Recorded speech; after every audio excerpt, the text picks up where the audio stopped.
right at it.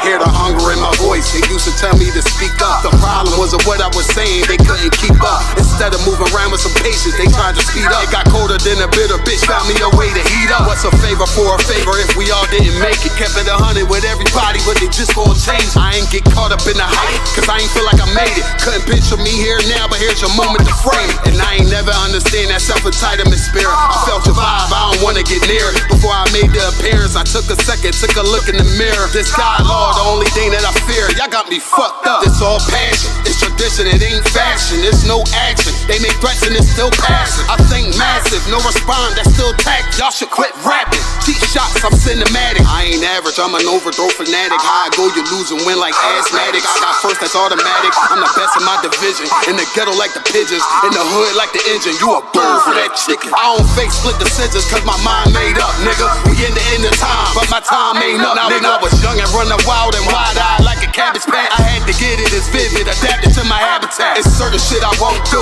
certain shit you can't prove. My shit sound like a payday, yours like more when the rent. If I had $1 for every dime you counted, I would be broke. Watch it be close, got a better chance, boxing the goal. And they know I'm raw, and they know the squad, and I'm feeling large, still in charge. I don't make it follow, I follow the law. Standing tall like they here on Mars. I just got a call from my bro, he behind the wall, he told me let it all. Niggas lying for some cat, I got a different line in me. Everybody intimidated, I got that God in me. You get focused on them dimes, I'd rather keep my nine with me. Help me get this off the ground, just know you won't fly with me now. I try to make the news, I ain't playing by the rules. I've been trying to play it cool, but that ain't gon' be the deal. Y'all out here looking like fool. Home the truth, I ain't never had to choose. I'm trying to get beamed up, man, y'all trying to make the news. I ain't playing by the rules. I've been trying to play it cool, but that ain't gon' pay the bill. Y'all out here looking like fool.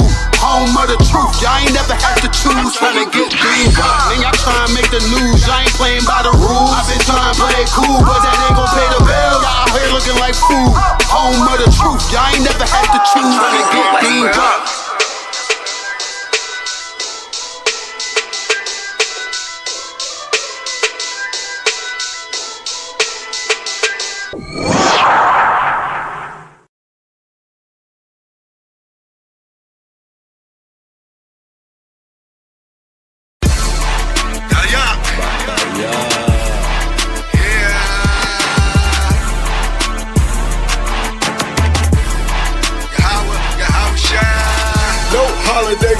Idolatry. Watch how we fall away. It's a high holy day. Hands over like trumpets is blowing. Can you feel the atonement? It's a high holy day. The dedications, but real sisters glad to have you. We feasting tabernacle. It's a high holy day. First fruits to spread unleavened bread, and day to rest our head. It's a high holy day. No sweat, got a head start on you. Waking up a priest feeling royal. Shouting out but now to the power. Our Father, good God. Just a sight of make a hate of blood boil. The real wanna know you. Sisters get lyric that never considered something knitting. They can feel it. Look how I'm giving, holy rolling up, sitting on high. You fly, no Zion, and dry swishing eye, nigga. My spirit's like the most high living. Catch me with the Ottawa sipping. You ain't no pricing out from the same tribe. We kin up on my father's side. Look how we resemble. He a nigga, I'm a nigga. All my niggas Latino, Native, Indian. All black party, you ain't getting it. Spirit ridiculous. God washed our city, anointed us from the beginning. Wrapped us in linen, silk bracelets, ornaments, earrings that bling on our women. Death ornaments and a chain that swing from my neck. Big jewels in the crowns of the head of a bunch of mighty men. Though we all one body, my brother never go without it. If I got it, he got it, we got it together. Brotherhood is a weapon. Better watch how you step, who you threaten. It's a high holy day. No holiday, pagan idolatry. Watch how we fall away. It's a high holy day. Hands over like trumpets is blowing. Can you feel the atonement? It's a high holy day. The dedications, but real sisters glad to have you. We feasting tabernacle. It's a high holy day. First fruits to spread unleavened bread, and day to rest our head. It's a high holy day. So try some by God's the most high behind us, so it don't matter if we not desired. You cowards be quiet in the midst of a prince. Stand clear in your fears, contagious like bravery on these austere men over here, like Christ showing militants. Other camps effeminate, scared to fight demons like addicts having habits. Faggots lying down instead of fighting on the savage. Shalom, Mike, Hebrew individualites, but they think they all follow Christ and got saved some way. Maybe one day you'll see just how it feels. Making 144 in my ears as I'm steering. To get daring, had no fear, man. Cotton out the south, he called me the wheel, man. Every day my zeal been up and stuck like my garment. Shapak, die yacht, what they call me. I be like hard on the wall and I'm on it. Just give me the order so I know what the Lord wants. Meanwhile, I take a straw, drink a strawberry orange. All the warrior, be on the chocolate and the phone page.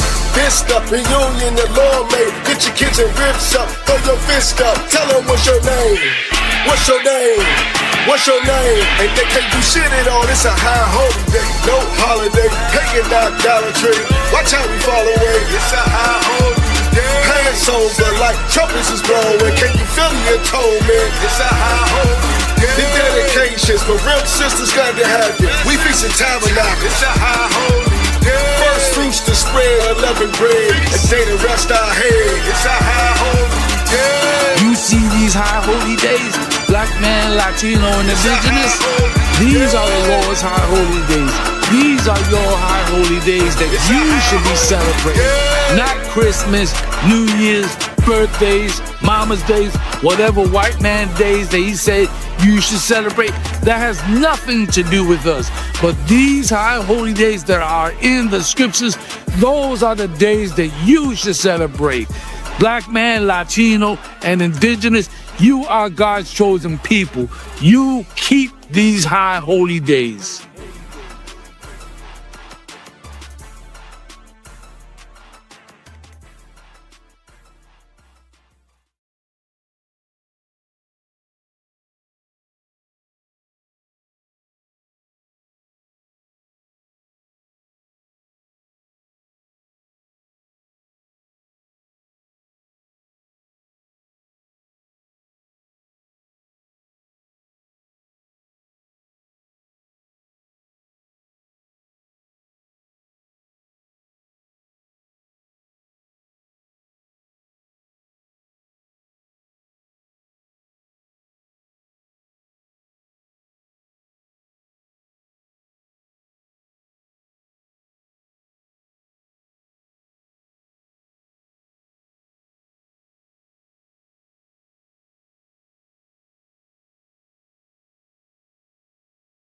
That's a space shuttle up in here. Let's make sure that bitch works. I give California a hand. Excellent cookout weekend. Captain Gadaha over there doing up the thing big. Also too, all the zones, give all the zones a hand for the opening of the Feast of Tabernacles. Yeah, I mean, which was excellent all around. And so all the pictures, everybody showed up and showed out, you know, the right way, kept it going, kept it tawab, you know what I mean? Kept it really, really solid. What we have next? Houston. Oh yeah, well, you had the closing. The closing of Tabernacles is next Monday at sundown, right? 7 p.m. start time for the high holiday service. But next Monday at sundown. What's up? No, there's a question. It was kind of fun. Oh, okay. Next Monday at sundown, high Feast at Tabernacles closing. And also end of the month, we got Houston cookout, the down south cookout, which is always excellent. All the cookouts coming up on a serious level right now. You know what I mean? Can't knock it, can't fault it. It really showing up and getting busy with it. I think that's about it for right now. Also, shout out to Manager Yahanna, give him a hand. Had to curse out some stinking devil pig over the weekend. I can't wait to see it. I get the ball by ball, the play by play. But I hear the devil come on the damn show and say he's saying to the host, but of course he throwing it for the general on the show. He said, "What does this nigger got to say?" The general starts to blaze on him and tell him all kind of shit about how his wife don't want him and their women never want them. They have to rape our woman. He said, meanwhile, your grandmammy wanted it. God damn, man. Paul said I'm rude in speech, but not in knowledge. He said your grandmammy wanted it. Now imagine somebody telling you that. Your grandmammy used to be spread eagle on the plantation saying, land here. Just land, put the plane here. Let's land right here. Your grandmammy wanted it. Yikes. I'm going to use that on the podium sometime. That dog wanted it. Good night, dog. Insane. So y'all could check it out. Y'all go run it up. I think Tazariak have it on his page. He have I think it's a 20-minute clip on his page, and I'm not sure if the devil put it out. Everybody's saying after this interview, the devil mightn't put the damn show out because they're so used to Christians coming up there and begging for peace and never firing back when them devils come with the BS. But brother, I think the journal showed him the beginning of the end. He gave him a little taste of the kingdom. Say your grandmommy wanted it. Meanwhile, your grandparents raped my foremothers, but your grandmommy, she just wanted it. That's a whore. That's saying whore in a different way. You know what I mean? And so, yikes. Yeah, I need to go see Amazon quick for a new one of these. I think I'm shaming you over this Bible at this point. All right, so I believe that's it. And after we have Hanukkah coming up at the end of the year, so-called Esau's year, which is what, December, then Purim next year, then Passover. If I were you, I would start prepping for Passover right now. I'll start putting aside $20 a week from your slavery. You know the Passover fee gonna be anywhere between $150 and $250, I would say. This it usually is around there. Sometimes 200, sometimes a little more, sometimes less. Everybody 17 years and over start saving towards that from now. So when the link drop, you could pay that. You're not caught, rushing during Passover time, during March or April or whenever it's gonna be. You start knocking it down from now, man. That 200 ain't gonna be too hard to get to. You know what I mean? Start to get your finances in order. Get a couple of credit cards, help you out with that hotel, man. You could pay it off over the year, and that could be your Passover credit cards. Like you ain't using that for nothing but travel and hotel rooms and renting a vehicle and all that type of good shit. You know what I mean? You could get it done. The shit could be done. You just have to want to get it done. All right. So I would advise you from now, start clocking for that Passover. All right. This year could be, Lord Allah is the last. Lord Allah Christ show up just before or after. One or the two. I'll take either one. He can show up the night of. But this shit here that's going on with Esau, it's going to have to stop, man. It's going to have to stop. So where we at? What any questions? There was a question. It was asking, where's the Passover going to be this year? Ooh wee. The Lord knoweth. Salah. The Lord knoweth. You know what I mean?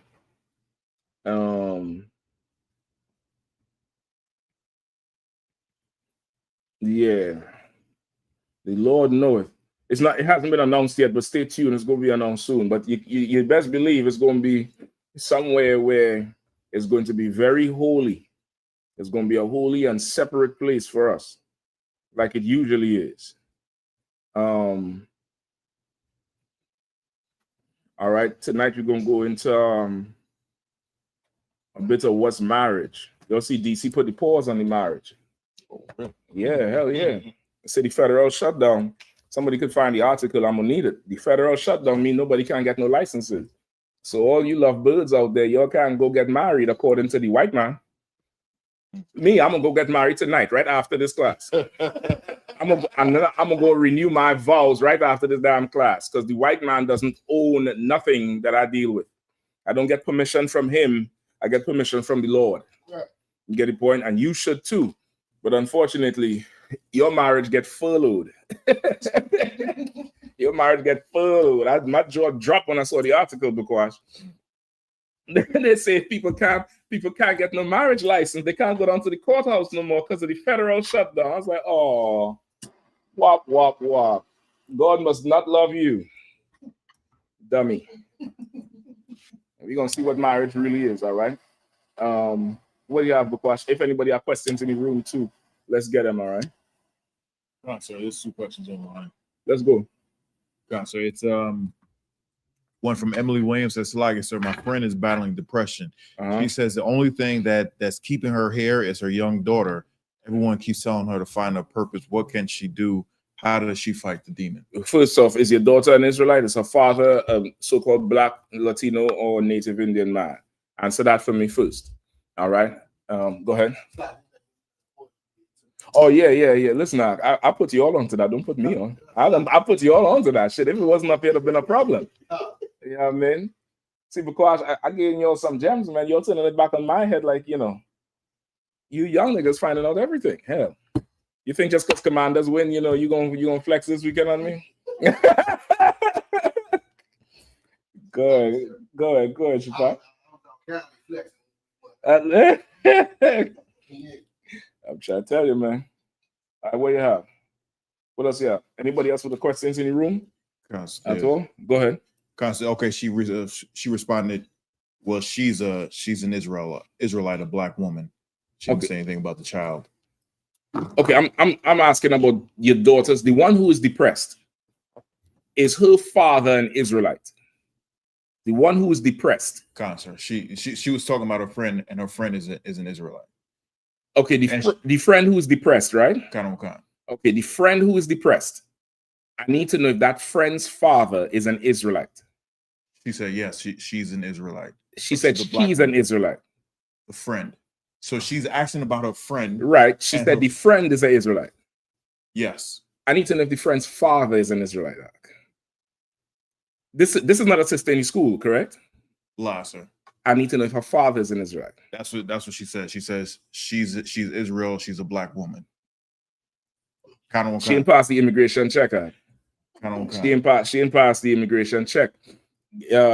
Give me numbers 1 was 1 and 16, 18. Give it to me real quick. I might need this trim back a little bit just for the effect's sake. All right. Give me numbers 1 and 18.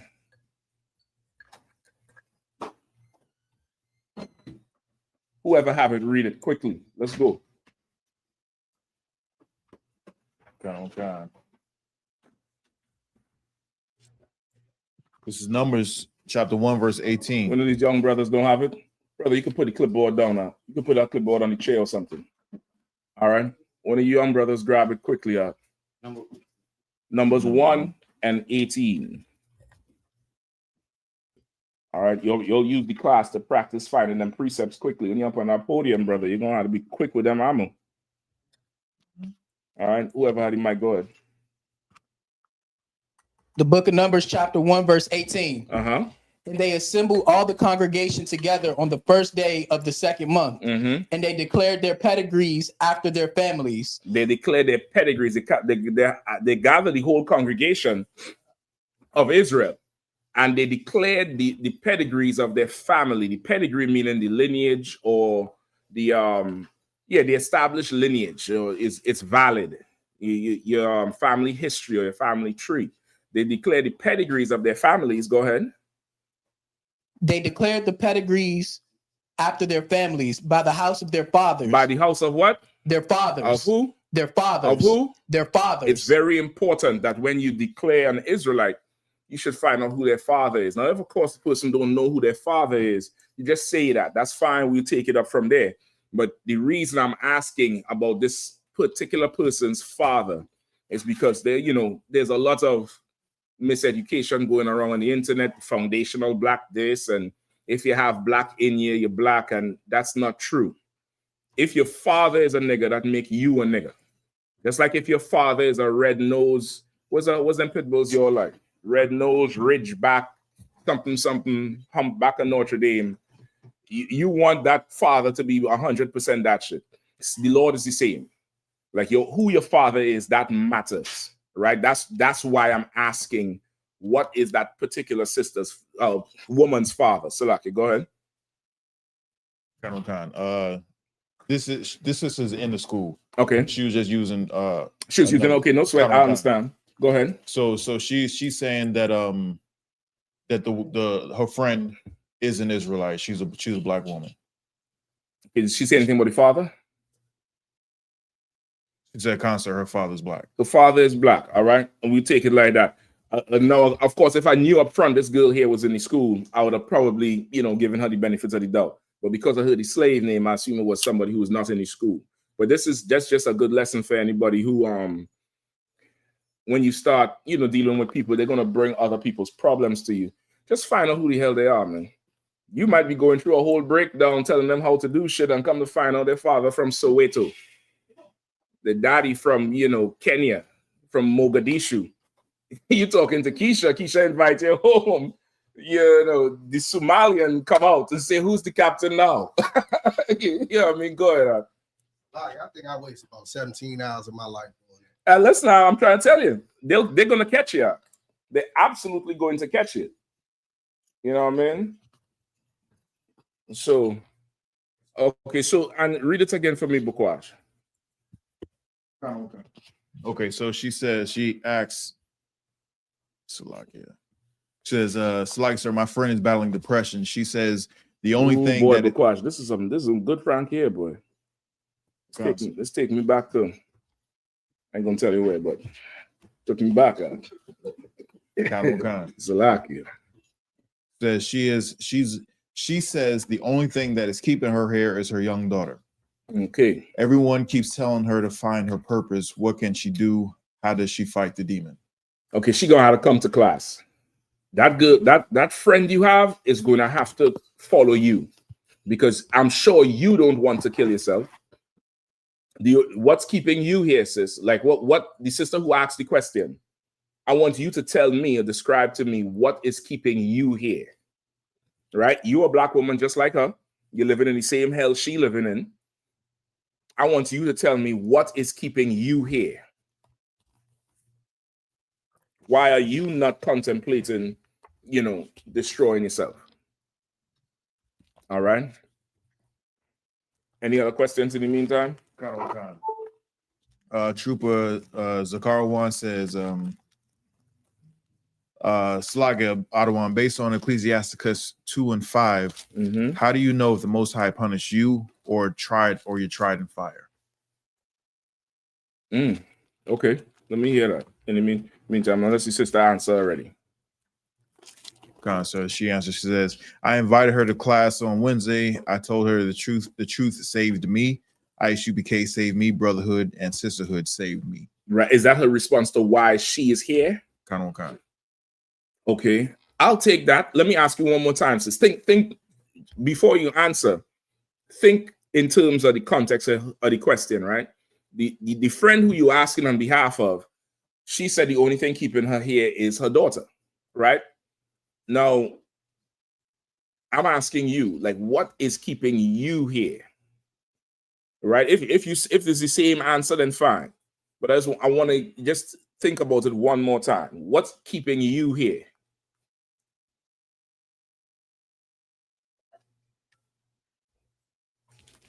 All right. Any more? What do you have again, Bukwash? Ecclesiasticus what? Ecclesiasticus chapter 2:5. How do you know the Most High punished you or you tried in the fire? Let's go. I have the answer already, but let me just get the precept he asked me. This is the book of Ecclesiasticus chapter 2:5. For gold is tried in the fire, and acceptable men in the furnace of advisory.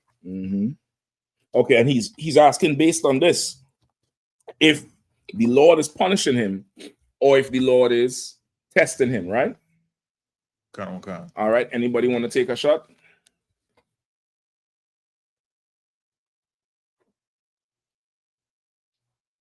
No? Any takers? Who's asking this again? Trooper Zakarawan. Trooper Zakarawan, all right. Okay. Trooper Zakarawan, whether the Lord is testing you or punishing you, the answer is both. Many times, the punishment is the test. Let me just tell you straight up and down for you Christians, for y'all who still have a little anity in you, for y'all who gonna sit and cry and sit down in the bathroom with the hot water running and cry and say, why me, Lord, I do everything, and fall to your knees and punch the air like Cuba Gooding Jr. and say, why me? I do everything. I only snap around them, I try. Sometimes the punishment is the test, nigga, and you fail in that too. Take your stripes. Take your stripes like a man or a woman. Take your stripes, man. What's wrong with you? You can't take some stripes? Take your goddamn stripes. And sometimes the punishment is the test. Most times it is. That's how I look at it, shit. Most times it is. But sometimes it definitely, the punishment is the test. It is the test. If you're a parent, you know that. You know that when you punish your child, the punishment is not for you, it's for them, right? What's the purpose of the punishment? When a parent is disciplining a child, what's the purpose of the punishment? Go ahead. To try to break them out of any type of habit that they were doing. Okay, to try to stop them from doing something. Okay. What's another way of saying that? It's another way you could say it. Okay, sister. To learn a lesson or to not to know you want not it. to. You want it to learn a lesson. Go ahead. The point of the punishment is to correct an action. You answer it too. Go ahead. You was going to say something again? The word I'm looking for is to teach them. So is you all want it to correct them, to what's it, learn a lesson? You said whatever you all said. You all want it. All right, Salaki. It's some Hennessy up in this here. I see in double right now. The pot didn't bring no Hennessy tonight, so I get the Hennessy. It's orange juice just for the internet. All right, don't even try that. All right, you're trying to teach them something, and in teaching them something, that will be their test. And if you're a good parent, you know this punishment is not for you, which is why if you're angry, you should never punish your child. If they piss you off, tell them we're going to deal with this later until the anger leaves you. Because as a people, we are really not fit. And I'm not saying it in a way that we evil or something. That's not what I'm saying. But we are not really fit to render the punishments on our children. And the reason for it is because we're in captivity. The captivity we're in, it's serious, constant oppression. And you are constantly angry. You don't really realize you're constantly angry, which is why conflicts in our neighborhoods go from 0 to 100, because everybody's on edge. Everybody is angry. Everybody don't have enough. Imagine the things that you and I grew up getting disciplined for, like coming home with the dirty school shoes as a kid. Now, the kid don't know you work overtime for that pair of shoe. Your kid don't know you yourself have personal pride. So my child can't wear, I don't know, Converse, some cheap shit. My child has to wear $150 Jordans. The child's still going to run through mud in that shit. Because why? They're a child. So now you come and I'm just using that as an example. You come, you see that, you want to know what? You want to beat them for this thing or take away something or punish them when that shit don't matter. That shit doesn't matter. The reason you're angry is because of poverty. The reason you're angry is because we are oppressed. You look at the other nations, their children could crash the car. Don't worry about it. Are you okay? Are you okay? You all right? They fall off the bike you bought them for Christmas. You're going to beat them because they crashed the bike. When you watching them in the hospital getting stitches, you walk in there, the doctor's sewing them up. They're talking to the doctor, fine. They see you coming. Because they know there's something that's going to hurt more than this fall and this stitches. Go ahead. Counsel, when you brought up the example of the shoes and, the other nations and they can do all this other stuff. Mm-hmm. When I was in Canada and they have like a lot of snow up there. Yep. I see this Moabite, just walking in the slush with some high value Jordans on, and I was mad because What you thought was high value Jordans. Yeah, I had a high value on them, but he didn't. Them was like his kick around shoes. Yeah, because his father owned the factory that making the shit that you paying $250 for. He getting them for $3 out. He changing oil in the Jordans out.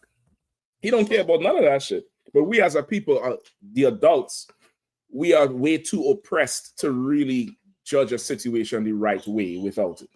Salakia. Yeah, Yahanna? Okay. Oh, you need no sweat. Yeah, get it right. Don't worry about it. We trying for future generations of the oppressed children. That's what it is. So, you know, we had to look at that. So now, if the punishment is meant to y'all, listen, y'all focus, man. Y'all never see a baby cry before? What the hell's going on here? Y'all got baby fever? Everybody turn around and want to help the baby out. That's what they do. God damn it. That's what they do. You see, stop crying. Go ahead, do your thing. All right. So, you know, with that said, you got to understand that the purpose of the punishment is to teach a lesson, and the lesson is to stop whatever is going on. Right. So now, when you get in something, and I'm assuming what's the brother? Who asked the question again? Trooper Zakar one. Okay, so I'm assuming you are referring to something that's not going right in whoever's life, whether it's yours or somebody else, right?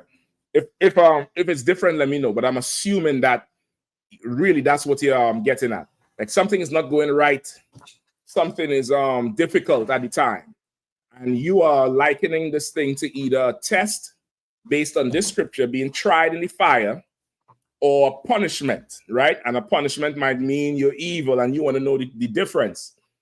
There is no difference. You're wrong and you're evil. You're evil and you're wrong. Whichever one you want to put it. Just take your stripes, and learn the lesson. You get the point? Learn the lesson that wants to be taught in the moment.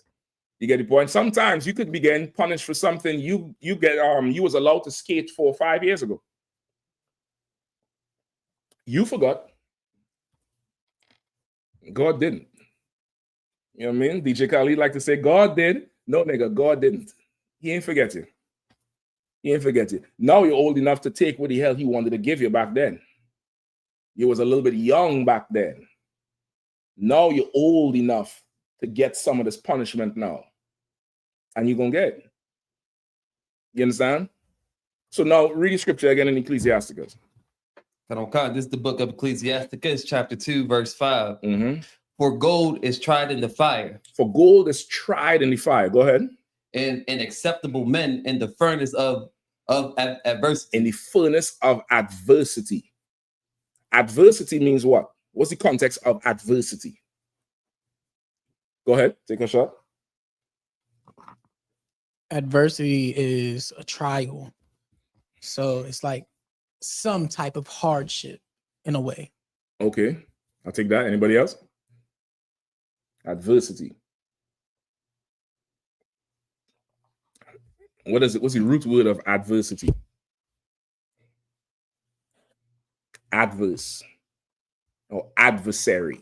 What is that adversary?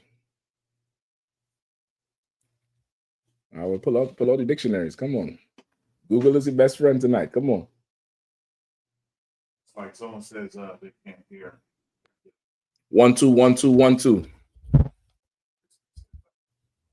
Oh yeah. All right. If you can't hear, just type it in the chat too. All right. What is adverse or an adversary? What is adversity? Slack, sir. Come on. Adversary is an enemy, sir. Somebody or something you have to fight. In the simplest form. In the simplest form, an enemy. Go ahead. Go ahead. A dictionary definition: one's opponent in contest, conflict, or dispute. An opponent. An adversary or adversity is what the young niggas call an op. Op is short for what? Opposition. Opposition. That's fine. Opposition. Being tried in the furnace of adversity means you're encountering opposition. Shit happening that make you be like, what the fuck is this shit? Like, why is this happening to me? How could this happen? Why are you in that exact place at that exact time that thing happened? Somebody wanted it to happen to you. There's nothing you can do about that thing. Take the stripes. Just take it. The first part of the precept said, for gold is tried in the fire. If you ever see a blacksmith, he's putting the gold into the fire, or the metal or the precious metal into the fire. And what's happening in the fire? Go ahead. It's getting heated up. And then what? So it can be molded into something. You're skipping out a whole lot. What's happening in that fire? Go ahead, sis. The metal is broke down. Say it again. It's broke down. It's broke down. Melted. It's melting. And something else is happening in the fire. So you might need to know a little bit of these processes. Go ahead. To kind of piggyback on what the sister was saying, it's being broke down, but at the same time, it's also being made stronger. How is it being made stronger? It's a chemical reaction that happens within the metal. It ain't so much a chemical reaction, it's something else. Go ahead. The impurities are being separated. The impurities are being separated. Why are the impurities being separated? Shapati is going to say the same thing? Oh, no, sir. Why are the impurities being separated? Like, you got to understand the process, then you'll understand why I'm saying this both. Go ahead. The impurities are being separated because fire is a purifier. Okay, you got to still break that down for me. You're using the words, but I don't know if you understand it or if everybody else understands what you say. All right, look up the melting point of gold. And then somebody else look up for me the other metals or materials or substances that could be found in gold, in the gold ore or the raw gold. You have it? Go ahead, young man. Gold has a melting point of 1,948 degrees Fahrenheit. Yikes. 1,064 degrees Celsius. 2,000 degrees Fahrenheit. All right. So about 2,000 degrees, gold melts. Right? What was the last thing you said? 1,064 degrees Fahrenheit. Okay.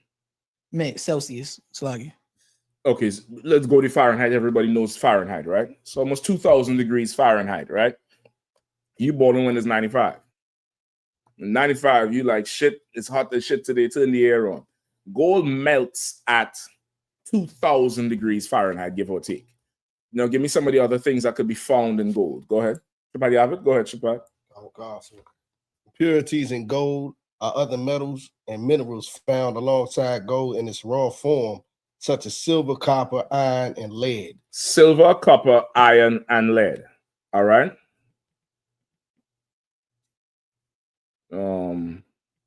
Give me the melting points of silver, copper, and iron.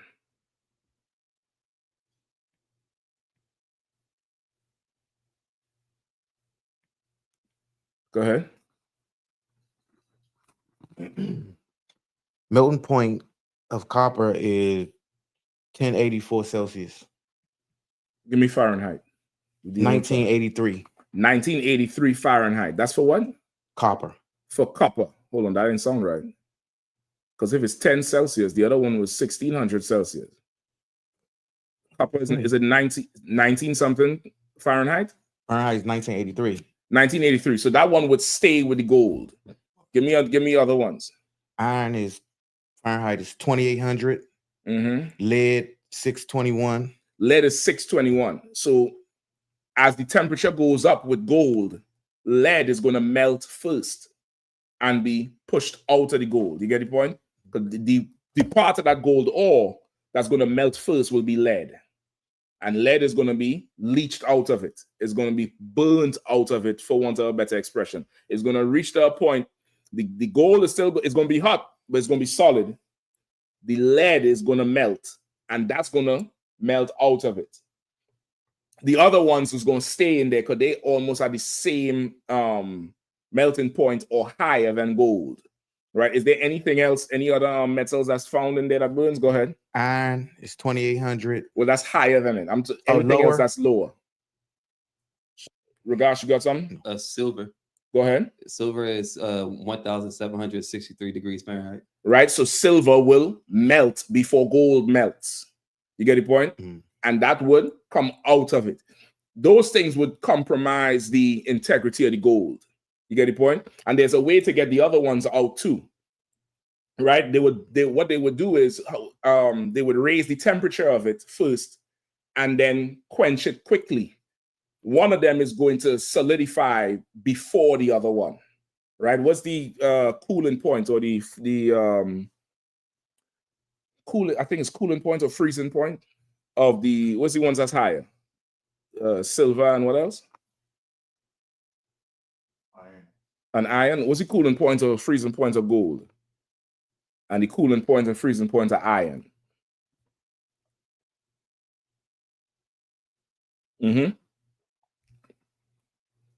It's approximately the same as the melting point. Of which one? Of gold. Okay, so the melting point is the cooling point and the melting point are roughly the same. The cooling point is what? What is it? It'll be 1,947 degrees. So at that point, it's gonna cool back down. Come. And go ahead. 28 the same. It's 2,800 degrees Fahrenheit. That's Fahrenheit. Right. So it's exactly the same. It's cooling. Well, okay, 2,800 is not gold. I don't want to get into a science class. For iron. So iron melts at 2,800. Gold melts at 19 or 2,000. Right? Gold cools at what? 2,000. At 2,000. Iron cools at what? Go ahead, brother. 2,800 for iron. It cools at 2,800. It's the same. Right? So when they raise it all the way to the 2,800, they're both gonna be liquid. Cooling it though, iron doesn't cool all the way until it gets down to 2,000. I mean gold, Salakia. The iron will cool at 2,800, which means what? Even when the gold is still in its liquid form, the iron is going to cool and solidify, and they could still take the iron out of the gold. It's a whole series of heating up to certain temperatures and cooling. Heating up and cooling. You're going from one extremity to the next. Like how Christ said, I wish that you were hot or cold, not that you were lukewarm. Because in extreme things is how things get done, right? Nothing gets done on a middle plane. You're going to have to be hot or cold. On a hot day, you want a cold drink. On a cold day, you want a hot drink. Nothing worse than soda with no ice, right or wrong? Right? That'll piss you off. You'll be like, what the hell is this shit? You get the point? It's that. So now, as you get tried in the fire, just like gold, you're going to go from one thing to the next. And it's testing you. And the purpose of it is to get the bitch out of you. It's to get weakness out of you. It's to get impurities out of you. It's to make you pure. It's to get things out of you that would make you compromise on yourself. It's to get things out of you that would make you give yourself an excuse to continue being how you are, which could be detrimental to you. You get the point? It's similar to how gold is tried in fire. Some going in and some coming out. Some going in and some coming out. And then they cool it off. Then they put it back in the fire. And they cool it off again and they put it back in the fire. What's another thing them blacksmith be doing? They do it more with metal, but it's also done with gold in a certain way. They'll take a hammer and beat the shit out of that metal. With gold, it's done too. Right? With gold, with different types of, gold chains and stuff, they might put it under extreme tension and pull it till it break. Then come back, roll it back up together, roll it up in one, and then they pull it again. It's a whole ton of things to get this final product. And that's what the Lord is doing with you. So now, when these things start to come, you're going to have to realize that whether this is a test or a punishment, I'm going to take these stripes and learn this lesson. I'm going to take these stripes. I ain't going to sit here and bitch and fret and complain about why me and why this and why that. Nigga, you're not in Palestine. Just get that straight. Bombs ain't falling from Baghdad. You know, for the most part, you're able to move around and live and eat and do everything else. Right? How bad could this thing be? In the grand scheme of things.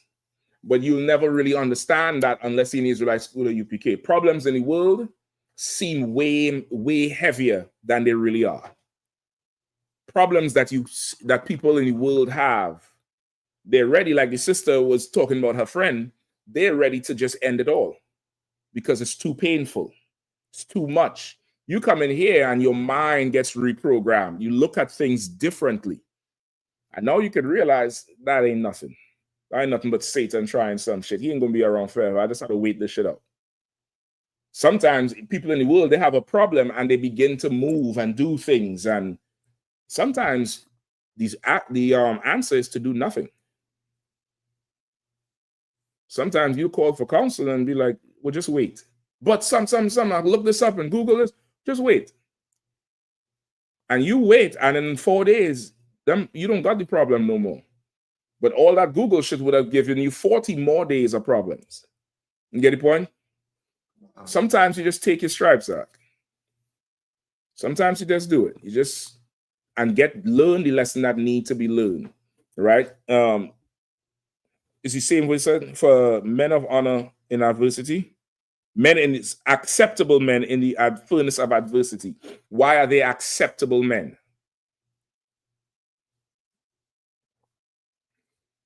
Who understands?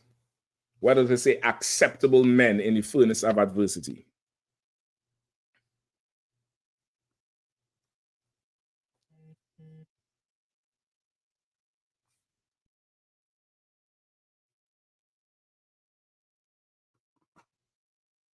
Who knows? Go ahead. You got it? You ain't got this one, Shabbat. Yeah, listen. If you have it, you have it. Then let's go.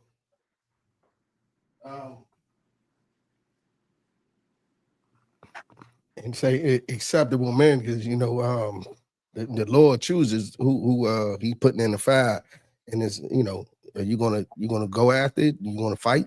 You know what I mean? So acceptable, you accept the challenge, or that the Lord gave you. The fact that you're being punished means something. The fact that you're being tested means something. What does it mean? It means that the Lord loves us. The Lord loves you if you're punishing you. If you're getting your ass whooped out, somebody's taking time out the good day to whoop your ass out. You thinking, this nigga hate me. This nigga, why he's like this? He don't have to say shit to you. He don't have to say nothing to you. He don't have to do nothing. He can just watch you walk into that wall, watch you walk into traffic, watch you walk into the hole and don't say nothing. Come on. Fashion's good for the soul. I used to think you ain't like me. God damn. See what I have to deal with, DC. You see what I have to deal with. I'm sitting here sick as a goddamn dog. I think the house don't got no more ginger or garlic. Goddamn. Shit. They try to teach a class and Satan telling somebody, this nigga don't like me. Well, goddamn. I should be going and getting married right now. That's how it seems to everybody when you're young in the truth. If I could, sir. Go ahead. Yes, you too? Don't tell me you too. No, God damn it. I'm trying to think y'all don't like me. Go ahead. What you're breaking down is so heavy, sir. When you look at that part where it says acceptable men in the furnace of adversity, when you understand what you was breaking down about a blacksmith, when a blacksmith is doing his work, not everything goes in the fire. Some things go in the trash. That's right. I mean, so that's right. He has to accept what he's select, sir. No, go ahead. I finish. Select. Go ahead. Yeah, come on, sir. Yeah. So the medal he taken is a medal he accepted. He said this is good enough, but it still has to go to the fire to come to what he wants it to be. Salakia.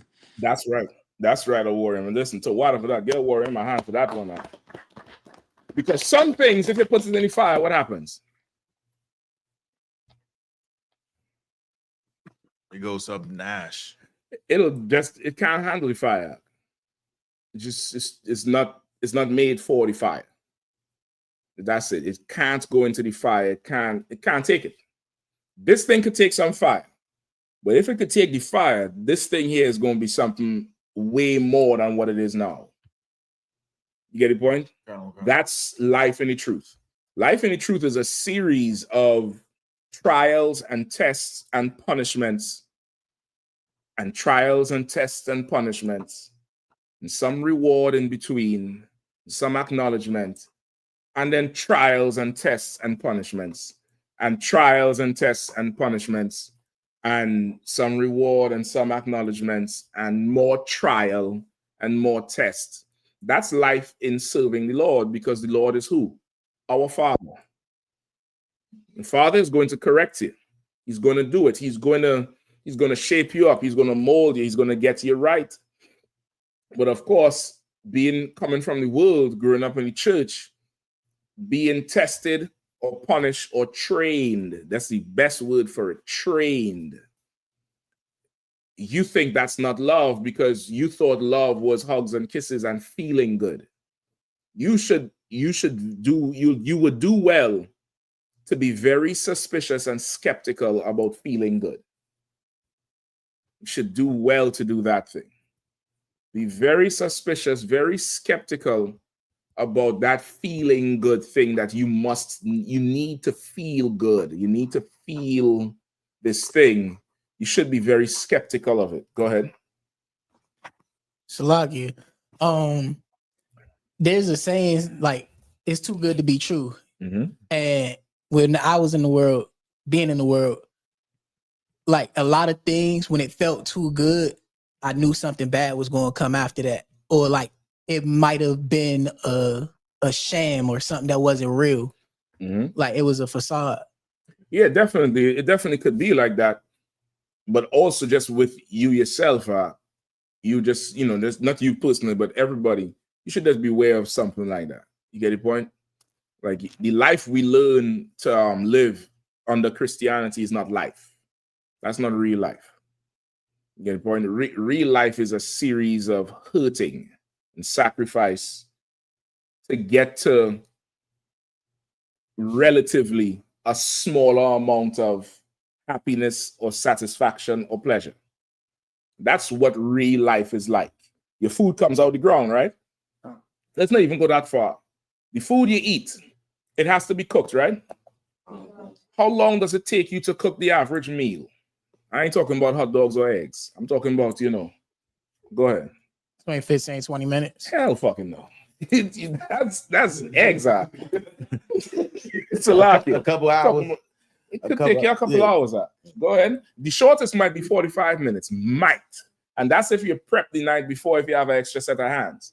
It's going to take you an hour and a half to 2 hours to cook a decent meal. Chicken, rice, peas alone. I ain't talking about peas in the can. I'm talking about hard shit that I got to soak. Y'all don't know nothing about all them cooking. What the fuck is wrong with you? What's going on? We gotta introduce a cooking class because it's gonna take you some time, right?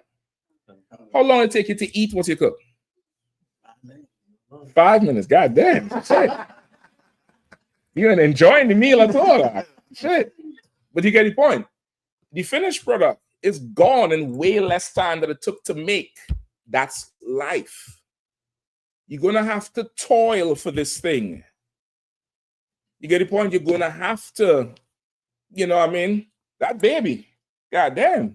You should ask her how it felt for 9 months. Getting bigger and bigger and slower and can't even take a deep breath. Each month, her deep breath gets smaller. Slower. Because the baby is growing. What's going on? The baby is growing and her diaphragm can't expand as much.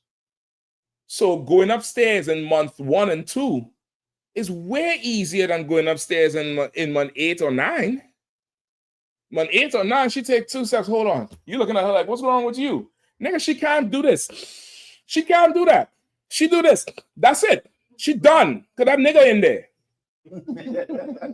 He in there taking up all the space. And you got to go through all of that, and then the baby come out what? A couple hours, few hours, 10 hours, whatever it is. But that thing is, the delivery of the whole thing is way shorter than the 9 months. Life is a series of that. We enjoying a life that's very convenient, that really eliminates the toil process from our minds. We don't see what goes into raising a cow or a chicken or planting lettuce. We don't see the whole thing. All we know is this lettuce is on sale. Beep. This rack of ribs or steak. Say again? Beef. Or beef is say again? Beef ribs. I mean, I thought it was understood, but you're right. For the viewing public, beef ribs. All you know is this is too far, how much ever. Boop. Half of y'all can't stand seeing a cow get slaughtered. You start to cry. You don't want to eat no beef no more. You'll go to the lamb slaughter and it's like, oh, he's so cute. That nigga tasty. He's delicious. What you talking about cute? Curry is cute, nigga. You get the point? And a lot of us, we don't really understand the process of something. So when we put in the process, it feels like war. It feels like somebody is against you. It feels like somebody don't like you. You're being prepared for something, brother or sister. Do you want to be something or not? You get the point? That's this life that we live here. So of course, brother, it's both. Sometimes the punishment is the test. Don't sweat it. Sometimes it is. And you just had to deal with that shit. Sometimes it just is, brother.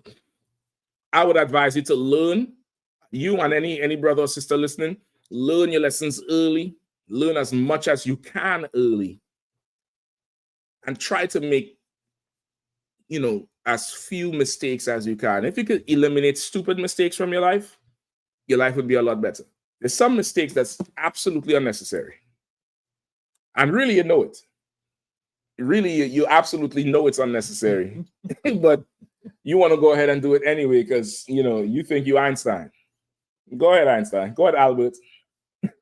Go ahead. Redefine, the equations. All right. Did sister? I hope that answered the brother's question. Did the sister get back? Kind. Go ahead. She says, knowing Christ is coming back for vengeance, Lord willing, the Lord would have mercy on me as he sees it. That's a excellent answer. If you want to know what keeps somebody in the truth arc, it's the end result. What keeps you in this thing going through the whole process every day? You come into the truth arc, you have to be prepared to be hated. Nobody loves you. Nobody, going to congratulate you for coming in here. They're going to say you're in a cult.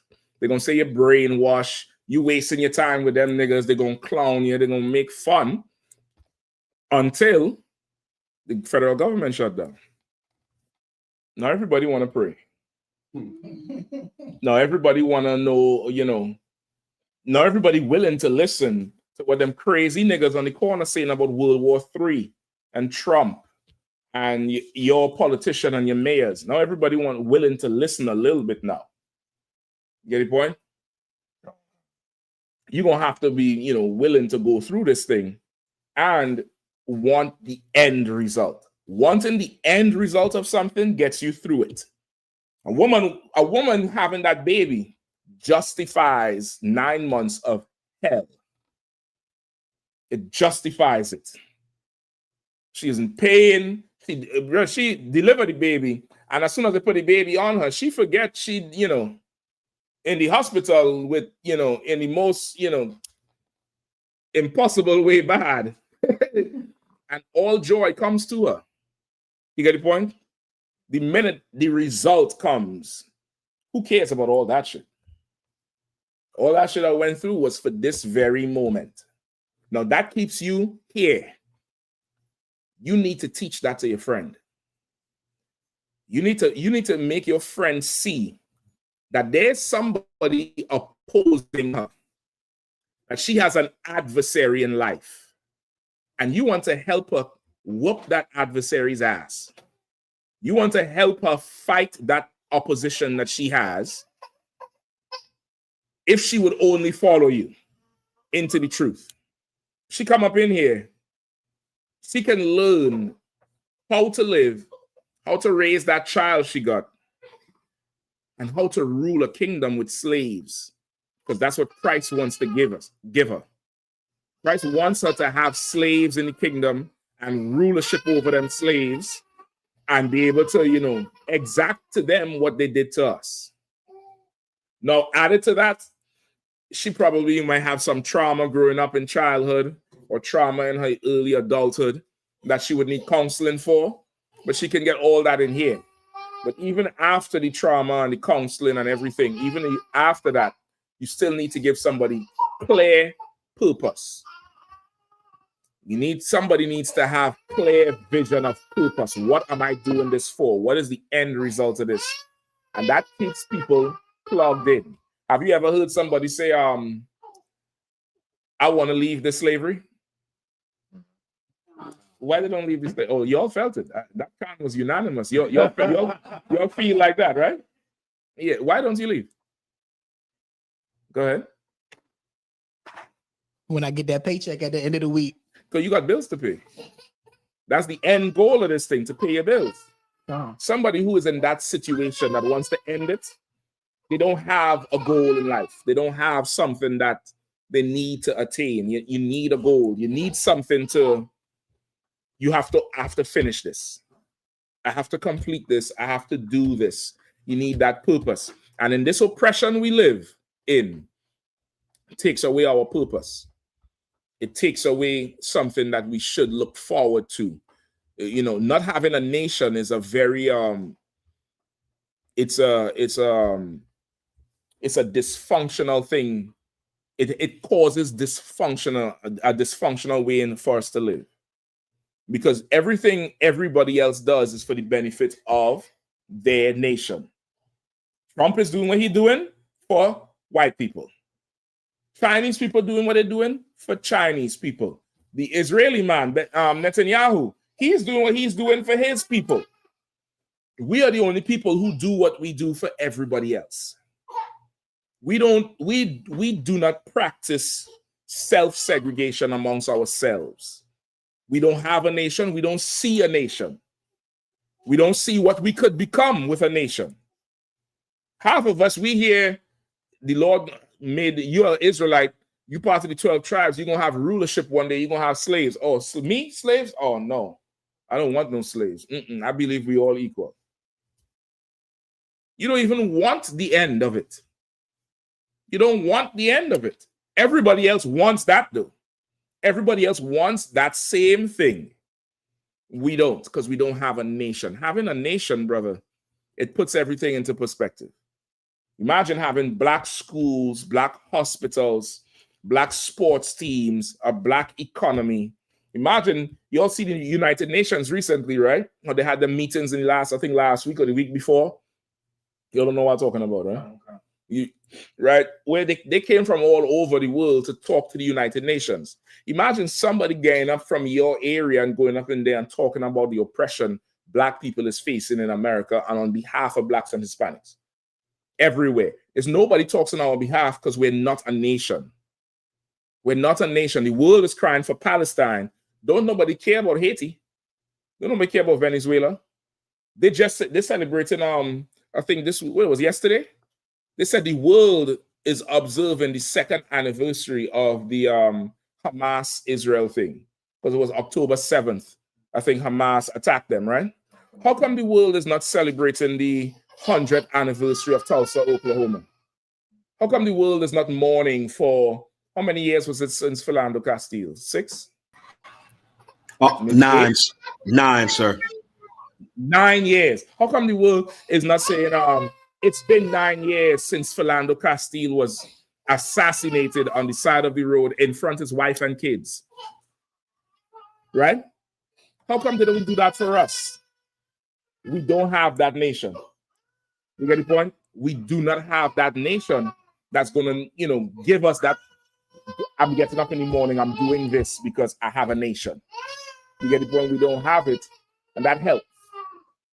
The Israelite School of I.S.U.P.K under command John Yahanna, we follow the Most High in Christ, and we're building our nation. which is why it doesn't matter about tariffs. It doesn't matter who's the prime minister, who's the president, who's the king or the queen. We're going to be on that corner every weekend. We're going to be in that class at 7 p.m. We're going to be at every high holy day. It doesn't matter. We get paid. That tithes is coming in like clockwork. Because we have a nation to build. We have clear purpose, clear certainty of purpose. We know what we're doing. We know what this is for. And now we're able to weather all the storms people in the world can't weather. People in the world can't weather much storms. They're not equipped to weather storms. You get the point? Your government shut down. Mine is alive and well. Kicking. It's alive and well. Salaki, sir, if I may. All right. Go ahead. And you really just articulated what I felt when Commander Yahanna sent us down to the Bahamas. There's a certain feeling that came with like a certain sense of purpose that I experienced with just knowing that we had to get up early, we had to get out to that farm, and we was there working all day. But it wasn't. It was like what you just explained. It's like the whole buildup of the work. It was worth it. Where we got to eat a lot of what we were tending during the day. And it's like to see, you reaping the benefits for that small moment. It makes all the work worth it, and it's like it's a good sense of work. I can't explain it. It was like it was so much hard work, and it was a long days, but it was like I didn't have time to think about all my so-called problems and feelings and stuff like that. It was like this has to be done. We got to go and do it. And it was like at the end of the day, we felt real fulfilled in what we did for the day. It was like, okay, we got to do this again tomorrow. So like you crystallize it in words, just a small glimpse of what I felt in the Bahamas, just working on that farm. Yeah, it definitely is. It for sure is. And like for members of the 12 tribes that do not live in America, you get a taste of that thing because you grew up in a country where there's not much white people, or at least, in the past it wasn't. Even though it was run and oppressed by, these heathens, the stuff you're doing is a leader that look like you. The doctor look like you. The lawyer look like you. You get the point? So you still have that sense of, I'm doing this for me. Now you come into the truth and you find out all 12 tribes and who is who. You see Kapash and them down there in Haiti, getting it in on the street.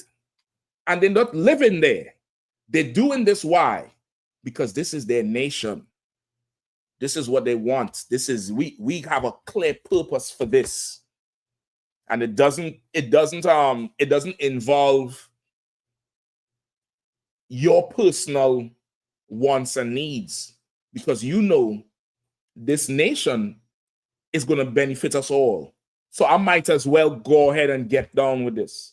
I might as well go ahead and do this. I might as well go ahead and put my energy into this. I'll hazard my life for this, because the end of it is something that we get. It's going to benefit us all. You get the point? So now for that sister who's struggling with that thing, she needs to come up in here. She needs to come up in here and get counsel and get purpose and have somebody, assess a whole situation with what she's dealing with. All right. Any more? All right. Who holding the DC marriage certificate? I need that. Make sure you'll find that for me. Go ahead. My I.S.U.P.K says the fire is the adversity trial by fire. Mm-hmm. Once that's complete, are you without blemish, sin? Well, no, because you're gonna go through a series of it. You're gonna go through a series of adversity and opposition. That damn near does not end. That it never ends. It's gonna. You ever hear UPK say, life is about war, everything is about war? You're going to have opposition with every single thing at every age, every step. You're going to have that going on. Now, as far as you being without blemish, that's on you. You come into the truth. Christ died for everything you did in the past.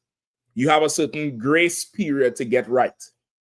Right? Where nothing you do there is going to be held against you because you're learning now what's right.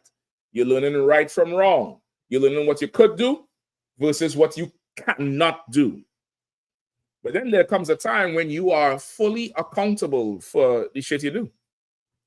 You're fully accountable. And at that time, if you choose to sin, then you're a sinner.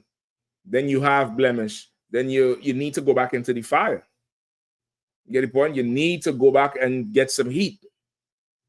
You know what I mean? And if you run out of the fire, then you just would never get rid of whatever it is. That might be the situation. You might learn. So now you need the fire turned up on you. All right. I hope that gives you some better understanding. Cool. That's it. All right. We go to any questions in the class? Sir. If not, go ahead. Couple concepts. If you could just expound and go, please review over the 6-month rule that's in the security announcements. So what? That ties right into the topic tonight too. Let me get the 6-month rule for the security announcement. You know what? I'm gonna work this into the topic. Tua. Let me get. Damn, everybody's sniffling with something. What the hell's going on? Just clearing your throat. Huh? You Bismarcky, huh? All right. One of y'all gave me this thing here, and I'm gonna give it back to you. One of y'all had me wondering what the hell is going on with me.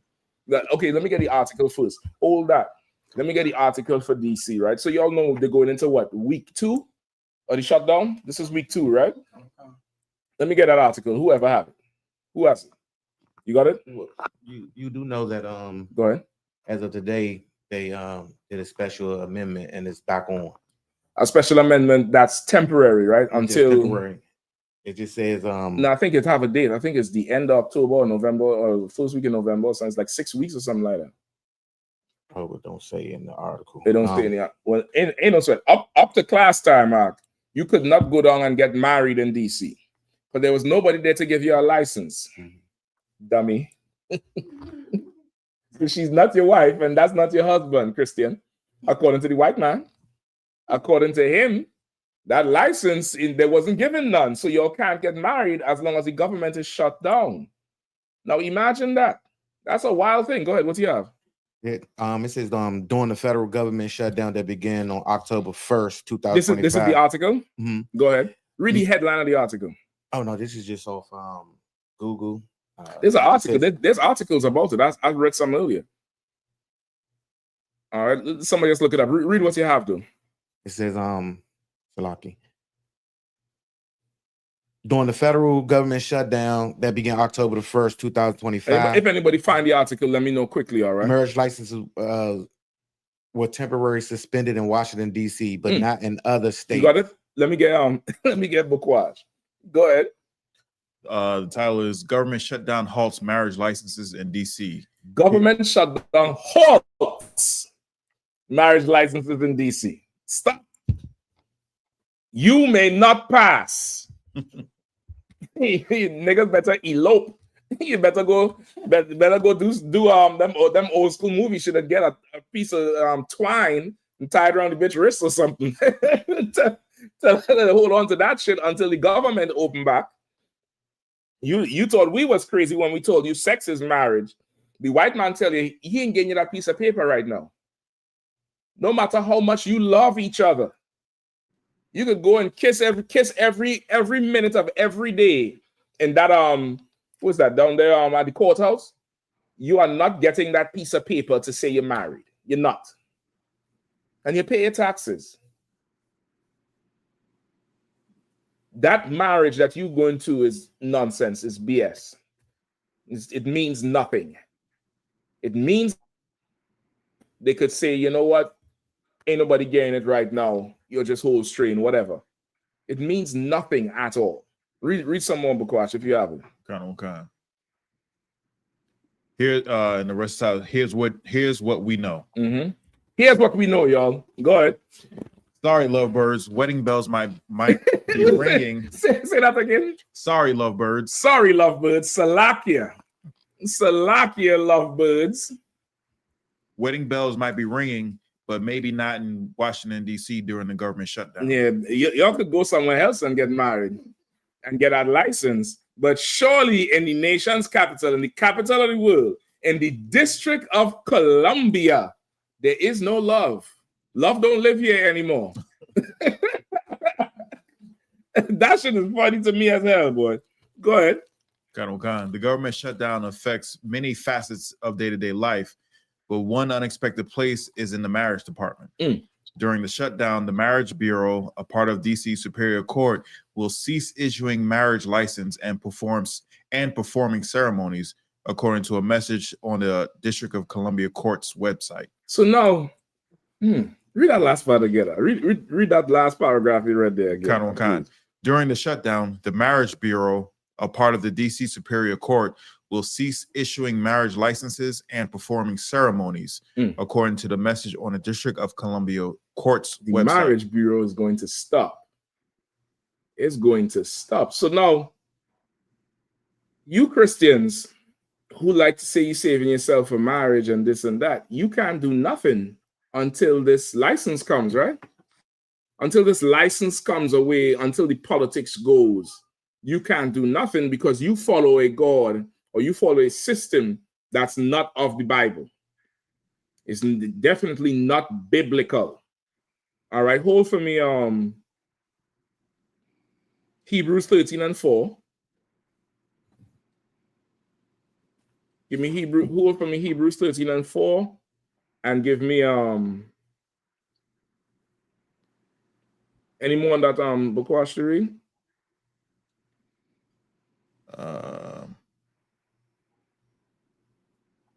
It says the District of Columbia Courts will continue case resolution in all of its divisions and the family court of the Superior Court and appeals and Court of Appeals, the message said. You know what ain't stopped though?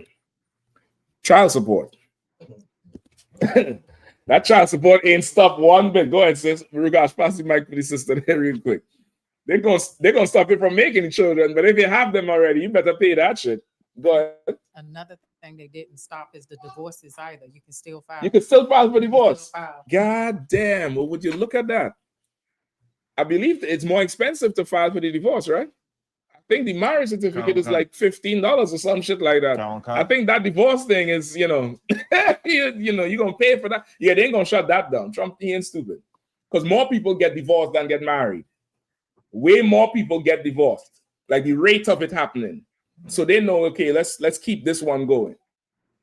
You simple. You absolutely. I'm talking about people in the world. You're absolutely simple. You really don't understand what life really is. You had your hand up, brother? Okay, hold on. I'm gonna tell you where I want to start. All right. Give me Exodus 22:16. Right. Also, Shapat, write down Matthew 19:6. All right. Give me Exodus 22:16. Let's start with that one. It's like, so I was holding Hebrews 13:4. You still wanted that? Yeah, I'll come into that one. I'm gonna work back around to that. But let me start with Exodus 22:16. Come on.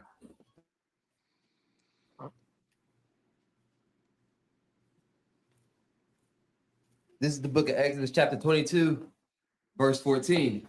And if a man borrow out of his neighbor, and it be hurt or die. Exodus 22:16. Oh, Slakia. So like, this is the book of Exodus, chapter 22, verse 16. And if a man entice a maid that is not betrothed and lie with her, he shall surely endow her to be his wife. If a man betroth a maid, right, entice a maid that is not betrothed and lie with her, he shall surely endow her to be his wife. What does that mean? Anybody, quickly. Shapat? Like if a man spits game to a woman, you know what I'm saying? that doesn't. What else do they say? You gotta run the whole gambit of the slang. Spit game. What do they say? Had that riz. He raise her up, which is the YN word for charisma. He's a charismatic dude, so they should shorten and say riz. What else do they say? Do they still say book? Yeah, they say you booker. Yeah. Say book. No, that's DC as well. They say they go smack. Go, oh, I ain't hear smack in a while, boy. Go smack. Y'all know, y'all could imagine the horror I felt when I first heard smack. This little island boy come up here. You gonna come smack at me like that? I'm like, hold on, bitch. I ain't hit you. In my head, I'm like, what the fuck is she talking about? I had to learn. I had to get schooled on more and everything. I had to get the whole school, and I was like, oh, that's what the fuck she meant. I done fucked that up.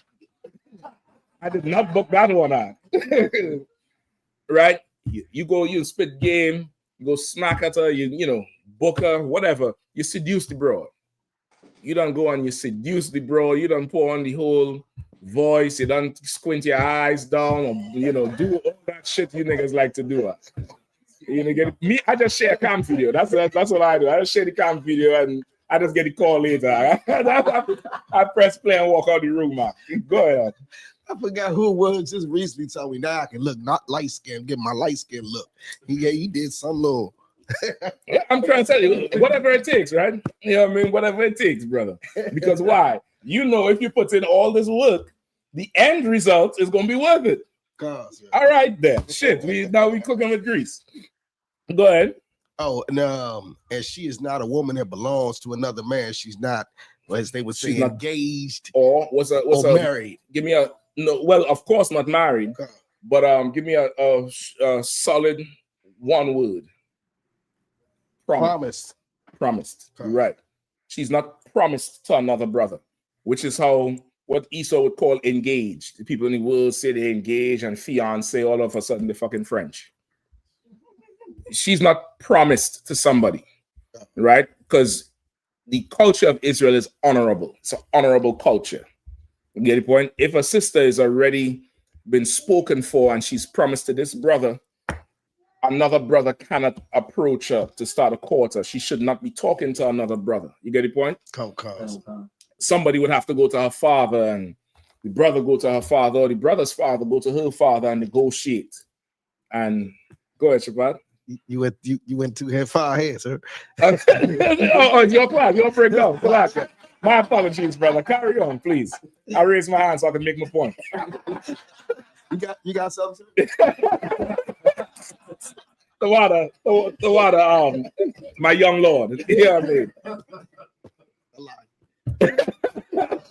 Right? So if she's promised, and as long as she's not promised to somebody, let's say you go and you entice her, you seduce her. You do something. I don't know what you all do. You do something, you seduce her, brother. And you go and you lay with her. Meaning what? What does that mean? You go and you lay with her. Regash? You have sex with her. You go have sex with her consensually. Right? A lot of people think this means you force the girl hand. That's not what this means. You force her hand, you're going to force all of our hands. You may not see that orange jumpsuit. I'm just letting you know. We'll save taxpayers a whole ton of money. A whole lot. You get the point there? We'll be very economical for the judicial system.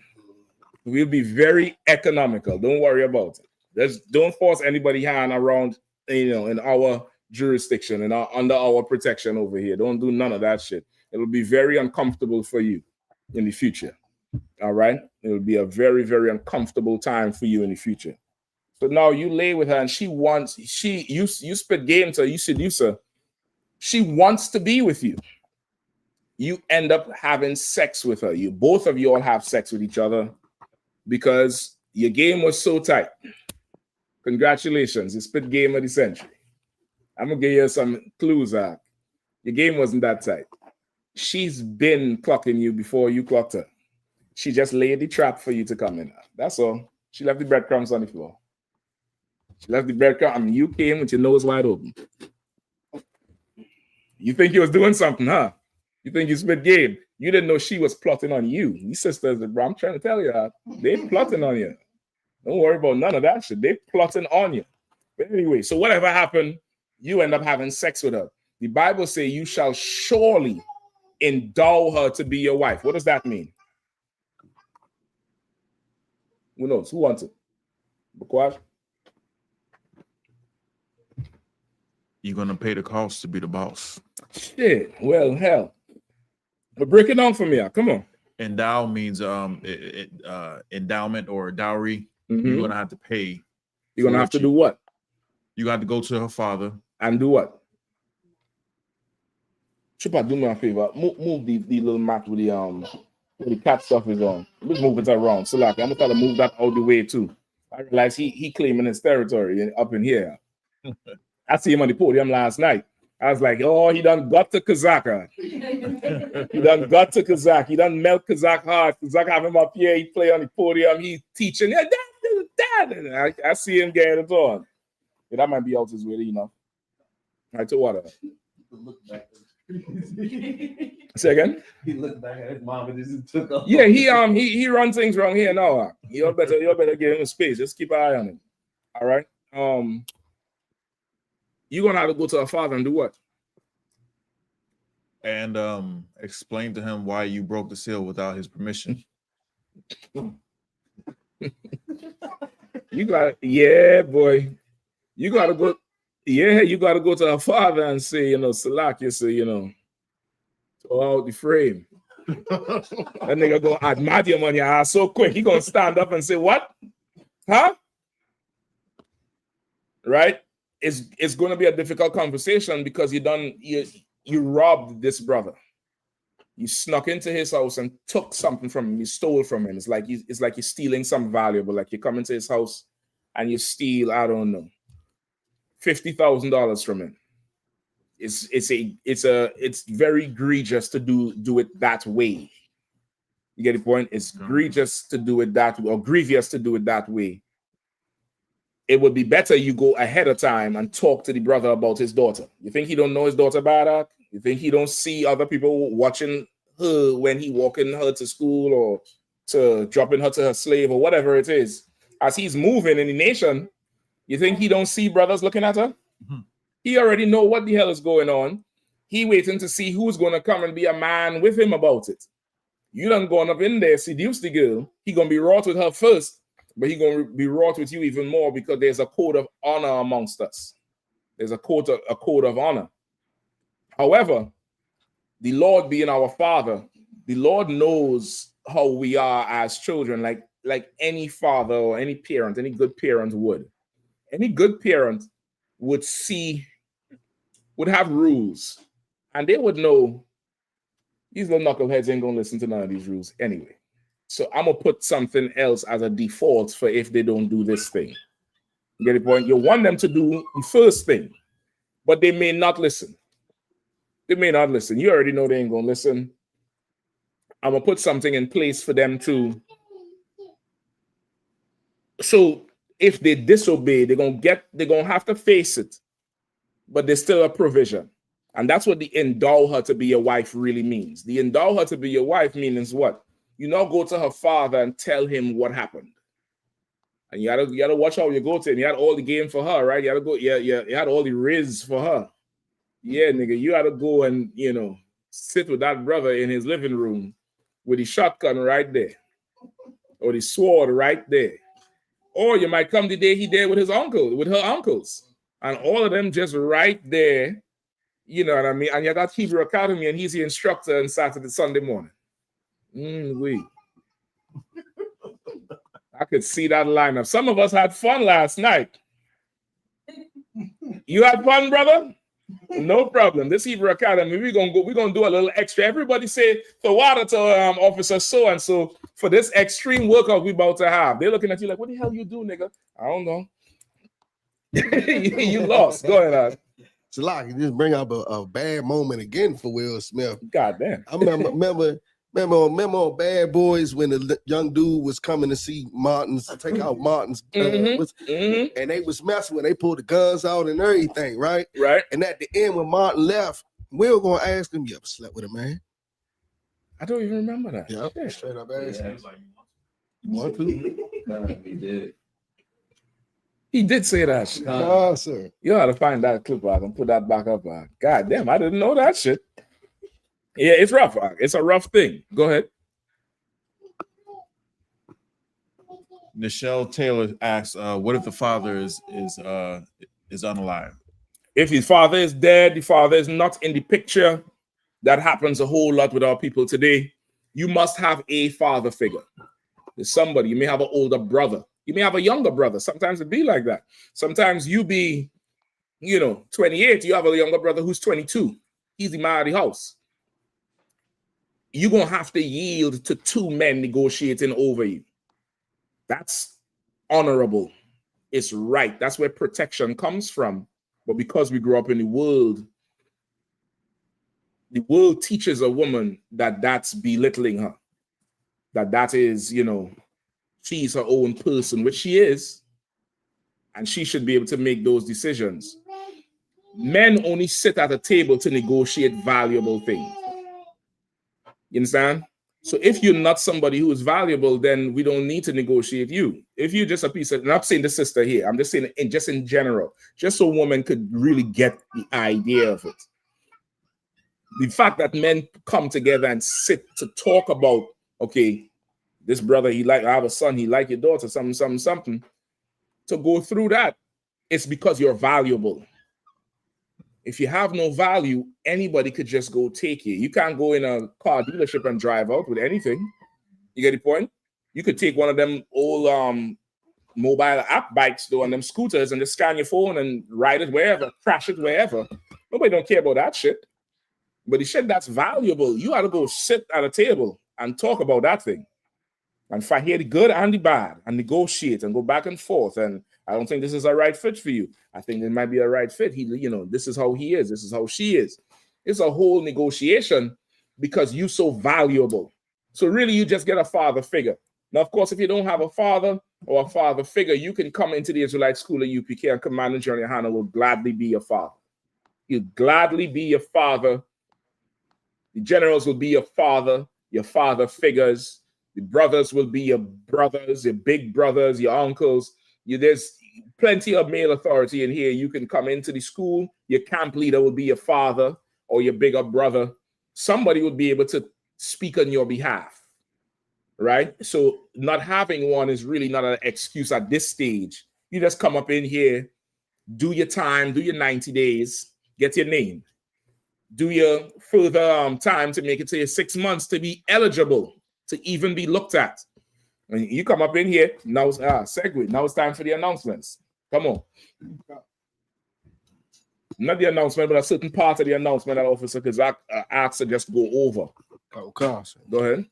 Rules for new brothers and sisters. Mm-hmm. When a new brother or sister comes to the school, they're off limits for 6 months. Mm-hmm. They're to be saluted only. Mm-hmm. They're here to shed themselves of the world. Right. When a new brother or sister comes into the school, they say it again.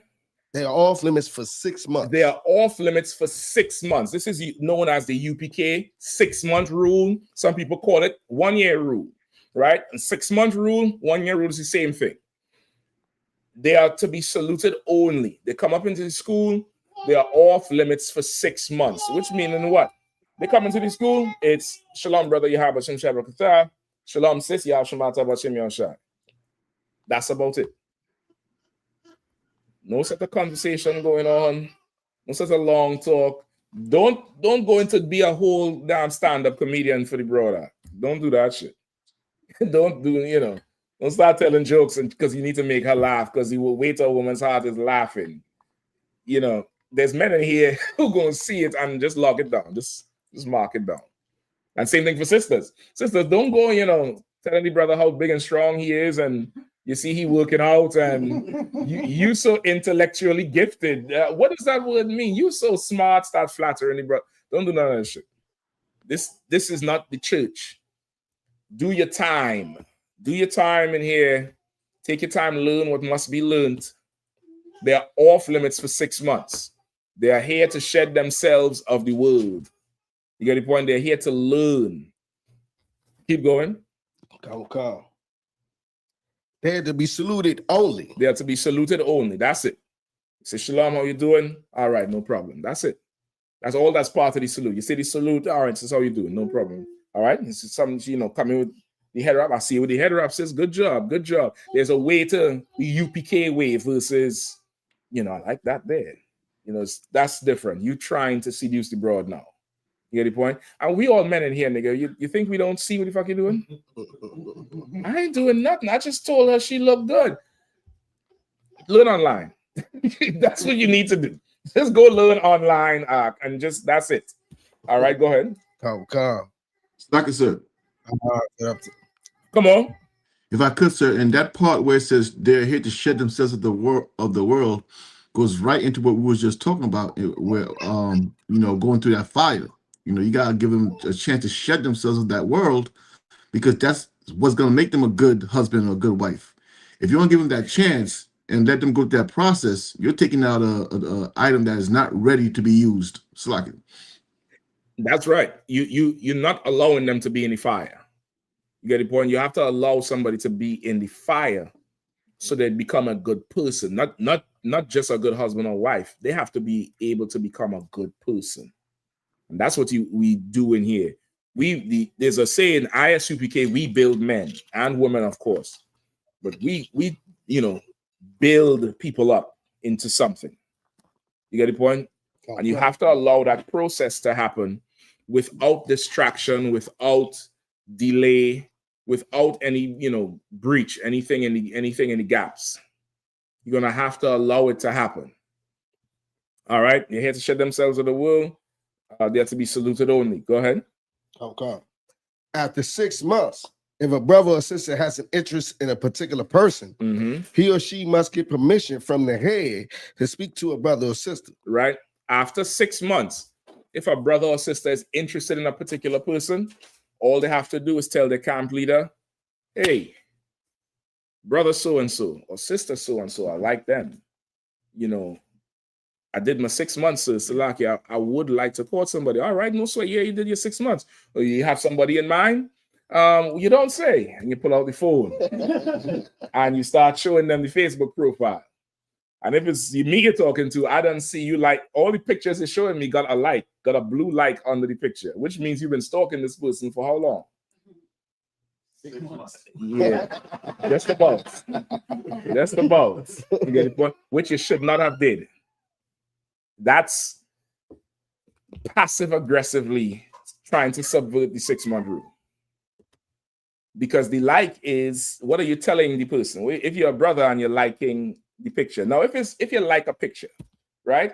Like, the person might have on the headpiece, like Shabbat have on, or the shit is fly as hell. You like it because of what they're wearing. But if every day you like it, let me tell you about it, get up. You go back to some shit from 3 years ago when she looked fly and you like that. That's gonna stand out. See, now she gonna know I'm into her. Now she gonna know I'm scrolling. Brother, don't do it. Sister, don't do that. Don't do none of that shit. Just be silent for these 6 months. Just don't even be there. Just be silent as best you can. Now, of course, liking a picture, ain't nobody gonna tell you nothing. It's not breaking the rules, but it's surely subverting. It's surely passive aggressively subverting. Watch him by the bathroom, and so when the brother come on, you might hit him. Somebody might want to go grab him. It's surely subverting the 6 month rule. It surely is. It's doing, you're going against the spirit of how it's supposed to be. Now, after the 6 months, all you do is you go to your camp leader and let them know, hey, I'm interested in this person. Your camp leader, go ahead. No sweat. Brother want to take a walk to a brother or two, or could somebody else go in? Oh, you gonna sit for a second? Just drop some. Okay, no sweat. Go ahead. Give her a walk, all right? So now you go to the camp leader. You let him know what it is. The camp leader is now going to do what? Your camp leader is going to find out from whoever her camp leader is or his camp leader what's going on. You get the point? Who it is, who's this person, they're going to get the whole breakdown on them. And they're going to come back with either a can or a la'a, right? But you should tell the camp leader first, right? You should tell the camp leader what's going on, and the camp leader is going to take it up from there, right? You should not go slide in the DMs. You should not go talk to them directly without permission. This is a place of honor. This is, you know, and okay, some people hear honor and they think it's rules that's restrictive. Honor is a culture that we have that brings, that you're going to get rewarded and blessed from the Lord. That's what honor really boils down to. Go ahead. A question from Michelle Taylor. She says, what if you were deceived into being a wife already? How were you deceived into being a wife? I don't understand how the hell that nigga risk game was on 100. How would you, I don't understand how you had what's his name? Nichelle, you have to explain to me how you was deceived. Did he slip you a roofie? Did he I mean, goddamn. Did he drug you? Did he, you know, I don't know. You have to explain to me how he deceived you into being a wife.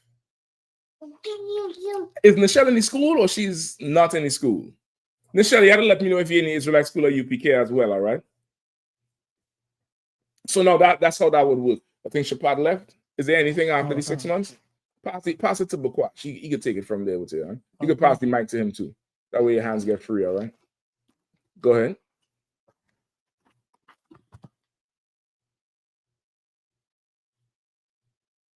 Khan, it says there is another 6 months in which a brother or sister will court each other. After this 6 month period, the brother or sister will get permission from the head to marry. Right. There's another 6 months in which the brother or sister will court each other. So now, after the camp leader goes to the other camp leader and speaks, and they let each other know who's interested in who, it might get approved. It might not. It's possible it might not. It's possible that you go request somebody, but you ain't paying no goddamn tithes. They ain't seeing no tithes from you. You're very derelict in the duties you have, even if you're a brother or a sister. Your sister's got duties in here too. You're just not upstanding. And in other words, you're a bad son or daughter. And the father figure, he ain't recommending you be married to anybody. Because if it's his daughter and she's slack, when the brother has her, he gonna look at the father like, damn, nigga, this is what you give me? Right or wrong? And if it's the brother who is slack, he's recommended to marry some girl. Something happens, she gonna look at the whole process of, well, I went through everything, and this is who I end up with. Like, what's going on? What's the issue here? Like, you want to do the thing all the way honorable. Go ahead, do your thing out. You want to do the thing all the way honorable. And it may be approved or it may not be approved. You get the point? It could be, you know, somebody say this is not a good match for you. Because this camp leader knows who you are, the type of person you are. And after talking with the other side camp leader, they may realize this mightn't be the best match. You get the point? Or you'll get approved. You'll get approved usually, especially if you're far away from each other. They give you a 3-day, I don't know what to call it, a 3-day period where y'all could talk on the phone, right? Usually, that's what happens if you're far away. If you're all in the same city, I believe it's the same thing, but because you all seen each other already, it's a little bit easier to figure out if you actually want to court. Sometimes, because the nation is so far and wide and great and we strong as hell now, you might see a brother in Venezuela and you have to go call, you know, one of the generals about the sister down in the school in Venezuela or a sister in the school in UK or something. And y'all don't really know each other. Y'all ain't been around. So you'll get a 3-day period to talk. So what is it? 3 days is what? 72 hours? 72 hours starting whatever time. And you can talk to them however long you want, for as often as you want. You can't do that video thing, because that video thing turns into something else real quick. Real quick. Before long, you're walking around introducing everybody to your new rib. You'll get a virtual marriage up in that shit. Just talk on the phone. Just ask the questions you want to ask. You know, he or she asks the questions back to you. You'll talk and get a feel for each other. You might realize after the conversation, yeah, it was just a visual thing. Or you might realize that, oh shit, this is even way flyer than I thought. And then you'll come together on the phone. There's going to be a council about it, which you're going to be involved. You're going to be there. The other person going to be there. Your camp leaders is there. At least one general is going to be there. And it's going to be official that you'll get to court. You'll have witnesses now. So now she can't go court somebody else. She's promised now. She's already spoken for. She's courting you. You get the point? Oh, God. And it's approved. And you get rules for the courtship. There's certain rules you're going to have for the courtship. At first, you all, of course, could call each other whenever. If you had to go on in-person dates, you had to ask permission for that. You can't just say, hey, let's go to the movies. You had to ask permission. I want to take the sister out. Permission usually is based on your reputation.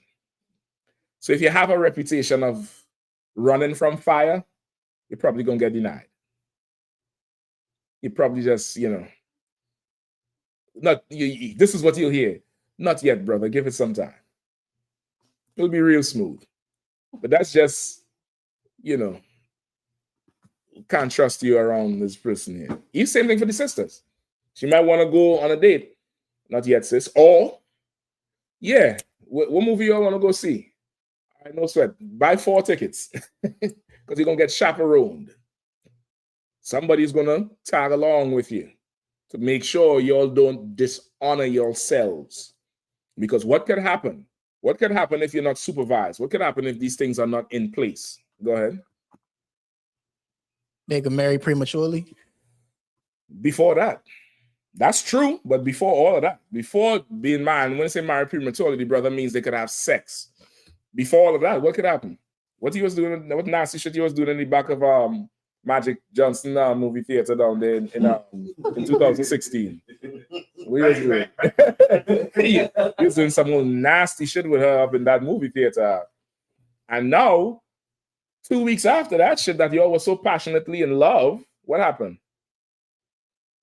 Somebody called the camp leader and say, I want to end the courtship. After you done put your hands everywhere. She done put her hands and mouth everywhere. What, some other brother know how to go court her? Y'all better work this shit out. Before, and it's not going to be forced like that, but now you done dishonored each other. Now you done dishonorable. Yeah, the courtship could end, but it's going to come out what's happened. And when you ask for somebody else, if this brother is of high reputation, he's going to be told, brother, this sister is beneath a man of your reputation. Because she'll go in the movie theater and take her drawers off.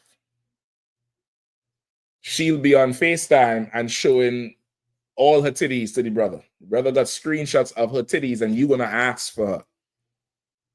Yeah, we probably had to wait a little while. We wait. You'll go back to wait. No sweat. You can't do that. Don't dishonor yourself in the courtship. Don't do it. Don't do it. If you're a real stand-up brother, she might be trying to push for that. You tell her, chill. She's still pushing, end the courtship. That's all. End the courtship. Realize she's probably not for you. And vice versa. Some brother putting some pressure on your head. You know what I mean? He pressing you all the way up. Maybe you should just end the courtship. Because this is not how it should be. There's going to be time if you're married forever for all that shit. Y'all can do all the nasty shit you all want once the marriage is approved. Why force it now? Ain't now is the time to figure out who she is, what type of person she is, how things go. Give it time so you could see the flaws, see problems, see triggers on both sides. But you're also thirsty. Maybe you need to, who knows what I'm about to say. Maybe both of y'all need to. Y'all need to go back in the fire. Y'all ain't cooked yet. Y'all ain't done. Y'all ain't done. Y'all still a little raw. maybe both of y'all need to go back in the fire. No problem. Let's go ahead and end the courtship. There'll be a council again. So it's official with witnesses. This courtship is ended. And then you have to go ask permission to court again. And I would imagine you would know your reputation now is, you can't keep your hands to yourself. Your reputation now is you can't wait to strip, sis. You can't wait to just take them drawers off, let it fly. And that's going to be taken into consideration. Like in here, the marriage is a serious thing. In here, a federal government can't stop a marriage. In here, a marriage license is, what the hell are we talking about? You get approved from the fathers up in here. The Lord approved this marriage. The Lord approved it at this point. And now you can't now weaken the thing because you couldn't wait. You so goddamn thirsty. You're so indisciplined. Got no discipline and no honor. Nobody can trust you as far as they can throw you.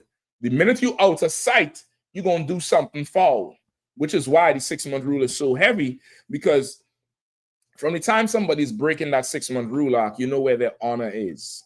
Like this 6-month rule is not a biblical law. You get the point? What's the law? Go to the father. The father might say, yeah, fine. Shit, she like you, you like her. Boom. Y'all go do your thing. This 6-month rule was put in the school by Commanding General Yahanna because brothers and sisters was abusing the hell of the sexist marriage. Abusing the hell out of it. You courting some sister, she give you some oral and then the courtship is over. Who she gonna court next? I want to kiss on the cheek after a good date. After every inch of you was in her throat. That's the type of honor we supposed to defend? No, it's taken very serious in here. It's not a game. It's not to be played with. In here, we definitely pride in marrying a brother and a sister, getting them together, and then 20 years later, they could show you pictures of them being young in the truth. And they got kids now who grew up in the truth. Versus you get married and in 2 years, you like Cardi B sitting with some other nigga pregnant by somebody else. That ain't this place. This place is very honorable. It's very pure. And that's what makes us strong. Do things the right way. Follow through with the process. It's going to be a test. And so for some of y'all, it might seem like a punishment. I know that 6 months going to hurt you because you want to do so much. You can't wait to do it for the rest of your life. You must do it now. Maybe you shouldn't be married. Maybe you need to go back in that fire and take some heat a little bit more. At least you're talking to the brother now. You can hear her. At least you're talking to the brother now. You can hear his voice. You're waiting on the call. All of a sudden, that phone ring. You get excited. The text message, go through that, nigga. What the fuck? Excuse me, I'm Salaki. Go through that process, man. And then when you get you gotta have the council now to pay. Hold on, skipping ahead. Skip me back up to the permission part. Go Shabbat. I'm about to say too, like if you have a courtship that you both decided it's not going to work, the next one you be even better. Listen, not only that, if you do it the right way and you all realize this ain't we shouldn't go forward. Now the brotherhood and sisterhood is not destroyed. Now you could see that person that pass over and go, hey, Shalom, how you doing? Shalom, how you doing? All right. Oh, hey, Shalom, brother, how you doing? Yeah, man, you solid, man. You win with that one. Now this thing could be really genuine versus you all don't talk no more. And it's like there's tension there now. This is love and hip hop now. You get the point? Like the whole thing is just so honorable because you was just courting. It's not like you're dating in the world.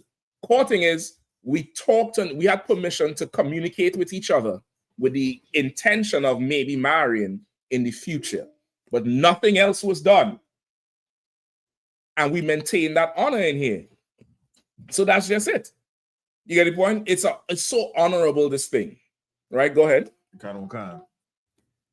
After 6 months, if a brother or sister has an interest in a particular person, he or she must get permission from the head to speak to a brother or sister. Right? So you get the permission, you go to your camp leader, you get permission to speak. It may be denied, it may be approved. We went through that just now. Go ahead.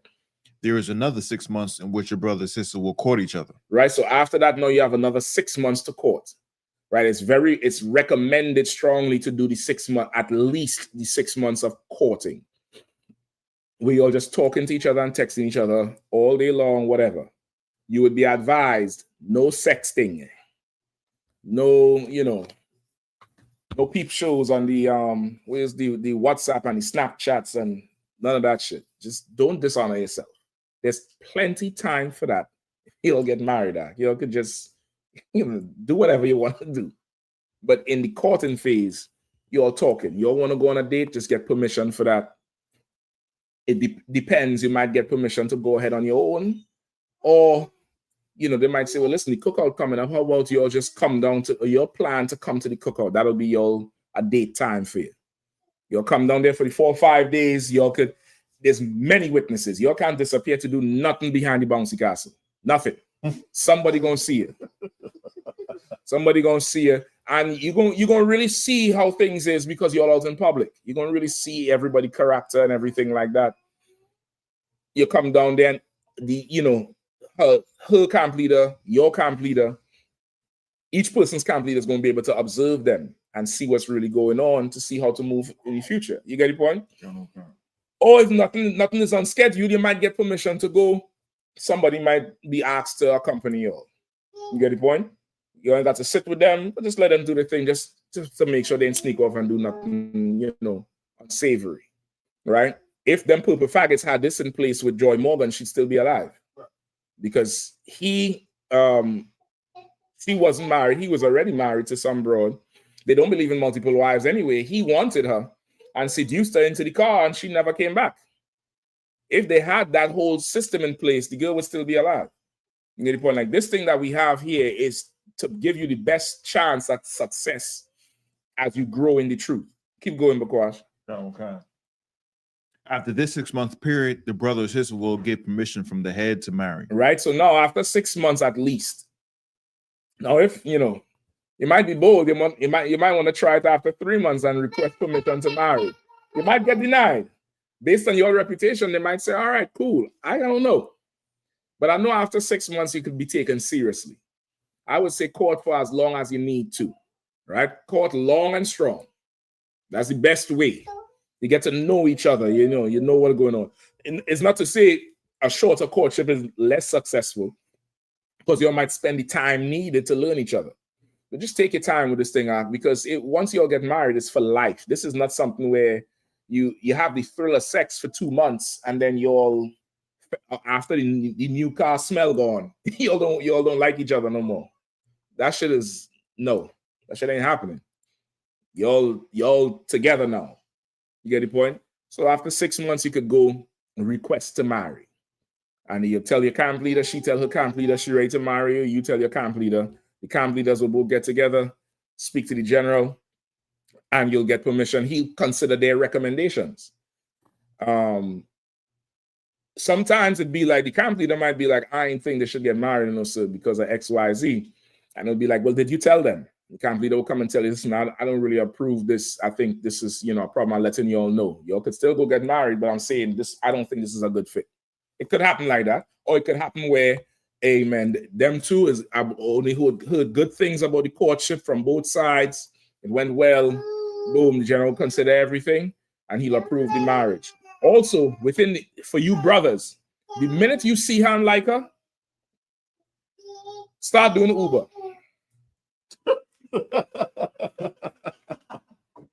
If you don't know what that means, don't ask the court nobody. If you do know what that means, do Uber as much as you can. You in DC when Cowboys Commanders playing, be there at the stadium, man. Get all that good surge money and tips and shit, and don't spend none of that. Tithe it and put it in a jar. Because you come to ask any one of these sisters in here, I'm taking every penny out your pocket. The general done tell sometimes, I ain't even say it. I ain't gonna even say it. Just know I'll lay some numbers down. The general will be like, but shut what the fuck is this shit? You're gonna have to pay for her. You're gonna have to pay for her. You have to pay a dowry for her. Them Jordans you have, you like them Jordans, right? You put the little plastic thing in the front so the toe don't crease. right? Yeah, you put it in a plastic case too to get dust off of it, right? And you pay $250 for that shit. You don't pay $250 for them Jordans? How much you pay for them Jordans? Oh, you don't pay for them, regardless. You have it like that. More. Listen to that. Them Jordans is $200, $250, right? On average. Yeah, she gonna be about 10 to 100 times more than that shit. Because if you care for them Jordans like that, I know if you pay for her, you're gonna care for her even more. You know, men usually care for things they put their money behind. You brothers who drive all them fancy cars and shit, how much you spend a week on tire shine and what you call that thing that they do with the interior detailing? How much you spend a week on them trees that you hang in the car and them nice smells? How much you spend? Round about how much? About 40 a week? 30 a week? Sounds like a little bit, right? Multiply that by 52. Honest 30 by 52. We over 1,000 there now. Over a car that you hardly drive. Really. You spend 30 minutes to go to work, 30 minutes back. You might drive it on the weekend, but that shit got to be shining. Them tires got to be glowing. It can't be dusty because you paid for that car. You're going to pay for her. You're going to pay. I would start to talk about the dowry in the early part. You don't want to reach to the end of the courtship when you good, hot and ready to, to plant the thing. And then you hear, give me $2,500. Huh? The thing goes, I think immediately just, what? Poor brother. He left the truth now. I remember I told him the price of the dowry.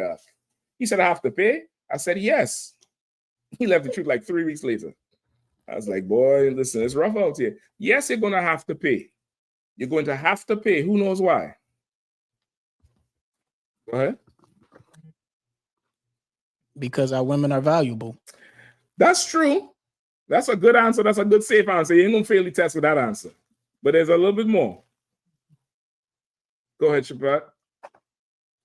Because not only was she valuable, like she and to her father, so I'm using the scripture to her father, like she did things around the house, saying she cooked, she cleaned, she this and that. And that's no longer in this house anymore. You know what I'm saying? And you're receiving that. Mm-hmm. So you got to pay for that. You know what I mean? Okay, I'll take that.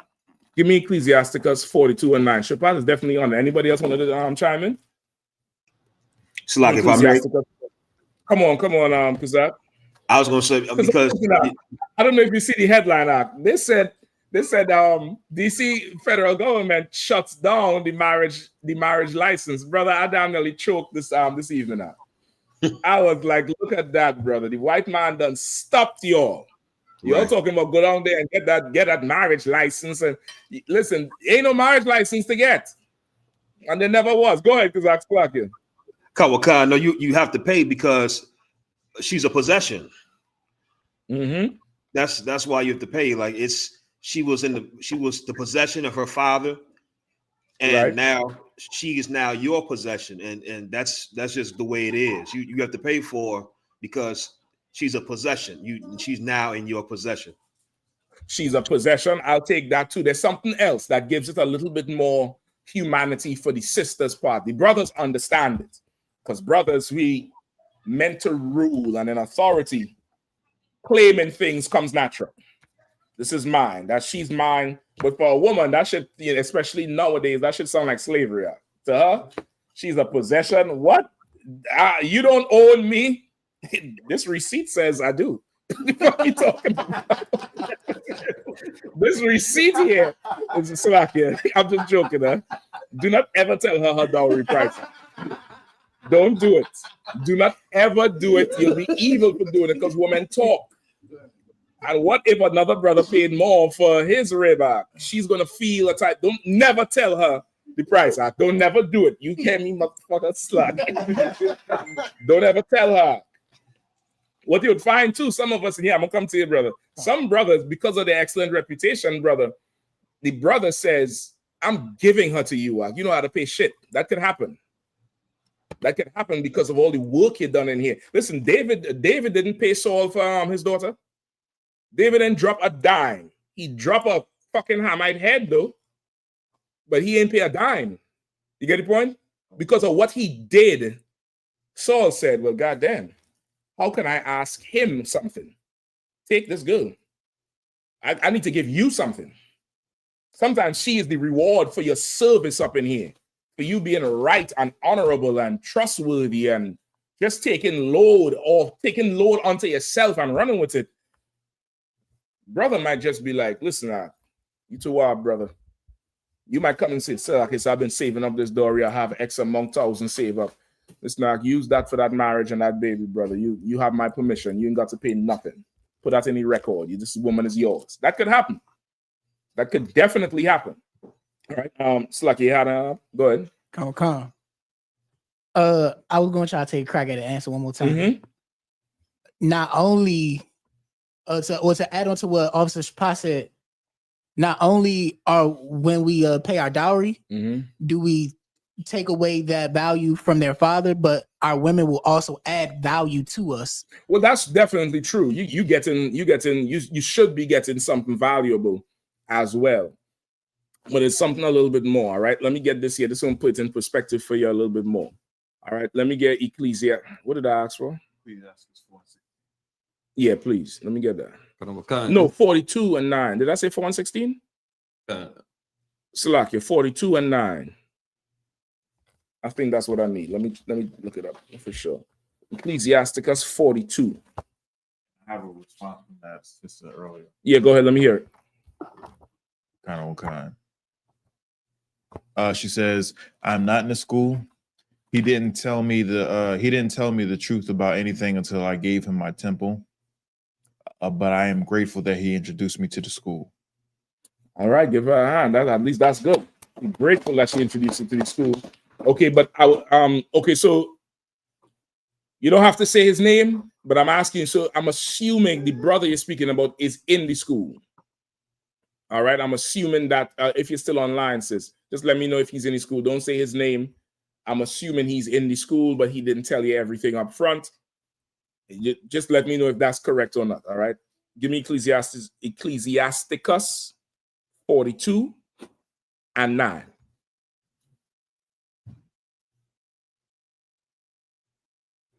Come on, somebody quickly, man. Let's go. This is the book of Ecclesiasticus, chapter 42, verse 9.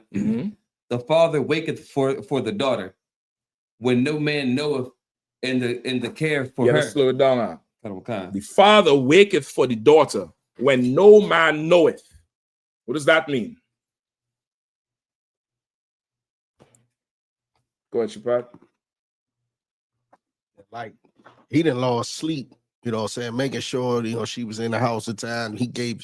She was virtuous, you know what I'm saying? And pure, you know what I'm saying? You was on it first before you go to those words, because those words don't mean nothing to nobody right now. But you was on it first. But yeah, he lost sleep over this girl. You coming to have sex with her. He was there when she first started bleeding. When that belly turned into knots, when she was what? 11, 12, 13, somewhere around there. And she don't know what the hell. You know how terrifying that's for a girl? She's screaming, blood coming from everywhere. She don't fully understand what's going on. He's there for that. He's there for when they're bullying her. He's there for, she failing at sports or failing in school, picking her back up. He's there for the good times and the bad times. He's there for all of that. And you now want to come for this? He taught her how to clean. He taught her how to cook. He taught her how to talk, how to resolve problems. You understand? He taught her how to take care of herself. He put so much time and effort into her.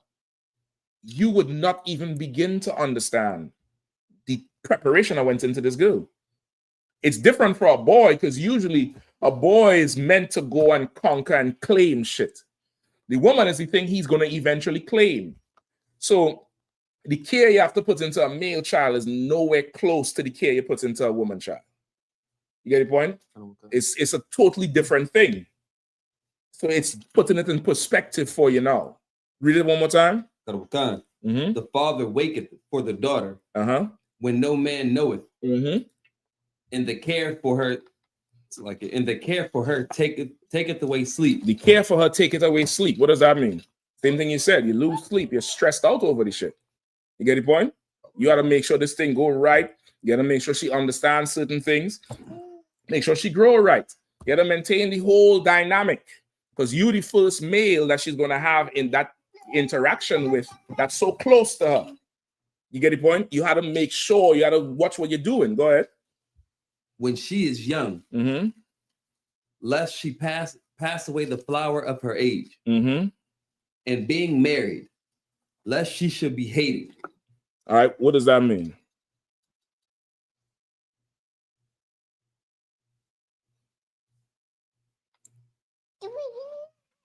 You want to take a shot? Go ahead. Unless she pass away, her flower is that her having sex, because it says when she is young, lest she pass away the flower of her age and being married, meaning when after she passes the flower of her age is talking about that menstrual cycle. Now she's going to go through a time where her body is going to mature, right? Some Christians will tell you from the time she started bleeding, she could have sex. That's not true. That's the beginning of her womanhood. That's the flower of her age. She's going to mature. So you waking while she is young, you worrying for her while she is young, lest she pass the flower of her age, yet lest she reach the time to be married and is married and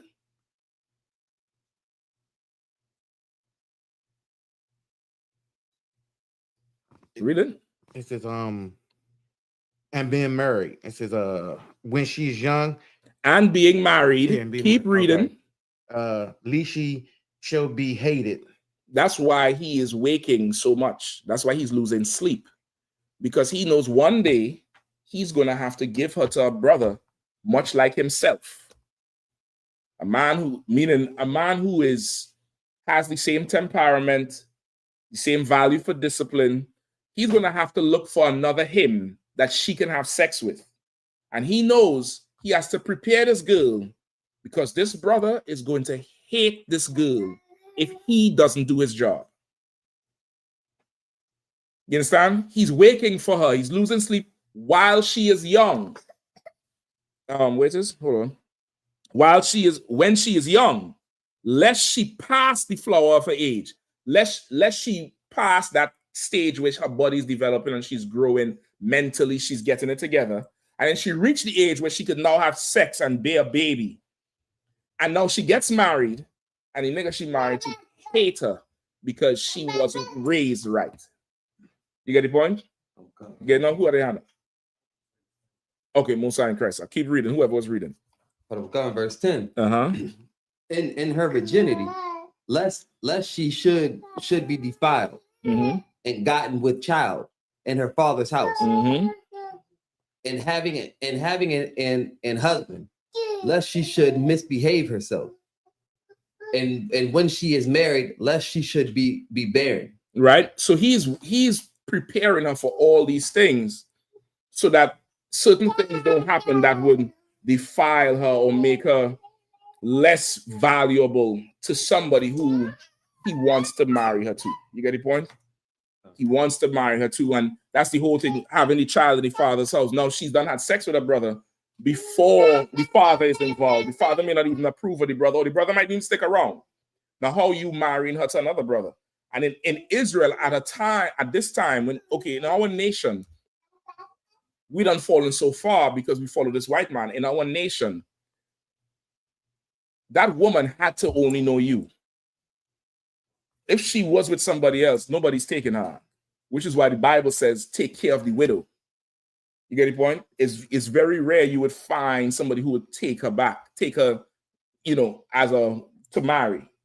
You get the point? Because she's done been with somebody. He's not the first. He's not the only one. That was very valuable in Israel at that time. You get the point? And even now, which is why when you come in here, you what? Be born again. You're brand new. Every sister that comes through here, she does her 90 days, gets that oil on her head. She's brand new. She ain't never had no man before. Never. When she gets married now, that man she's married to now is her first and only husband. That's it. And you get married, she better never bring up. She never had an ex. She's never had nothing. She better never bring him up. You better never bring him up. This is your woman now, and that's just that. You get the point? It has to be that, because outside of that is dishonor. Outside of that is dishonor. It's baby mama and baby father and drama, and they arguing on the phone and blah, blah, blah, blah, blah. Fuck all of that shit. You get the point? Like, that shit had to go. So that's what he's saying here. He's doing these things to avoid certain shit from happening. Where we at? Go ahead. 11, go ahead. Somebody had that? You had your hand up? I was using Russian, but you Slacky. Go ahead. I'll have somebody else pick it up. Give me verse 11. Slacky, go ahead, Shabbat. I don't remember where, but some years ago, I saw that on a post. And on the post, it had people in the world and sisters in the world, and it was like, what's your body count or something like that. And you had sisters on there that was proud that they only had 3 or 4 dudes. And there was like a sister in the school was on the drink. Him on the matter, right? Go ahead. Somebody grab him from the mat. At least if you offer it, it's fine. Go ahead. Okay. But a sister in the school was like, I only know my husband. And that's honorable and right. Where you go? It's honorable and right. Like there's no honor in being a whore. There's no honor. And once again, you got to define it for women today, because women today would think being a whore is not receiving money. You get the point? Being a whore is as long as I'm not on OnlyFans. When every 3 months you're with somebody, you have a whore's forehead at least. You think like one. You get the point? You could slow it down for a little bit, sis. You ain't got to open your legs to every nigga who make you feel good. The nigga that puts you through the fire might be the one that gonna stick around. The one that don't make you feel so good. He always telling you what's wrong and what you need to do to be better. That's probably the one you need to stick with. You understand? Like, it's everything we learn today is so backwards, which is why the 6-month rule, 6 months of 1 year rule is so powerful and so strong. It brings so much discipline to something. And it takes away the lust out of the atmosphere. Like, we have a lot of lust in our atmosphere. You could hardly watch TV without sex, some sex thing. A commercial always is sex driven. Everything is so, it's a ton of sex in the atmosphere. And it's so much lust.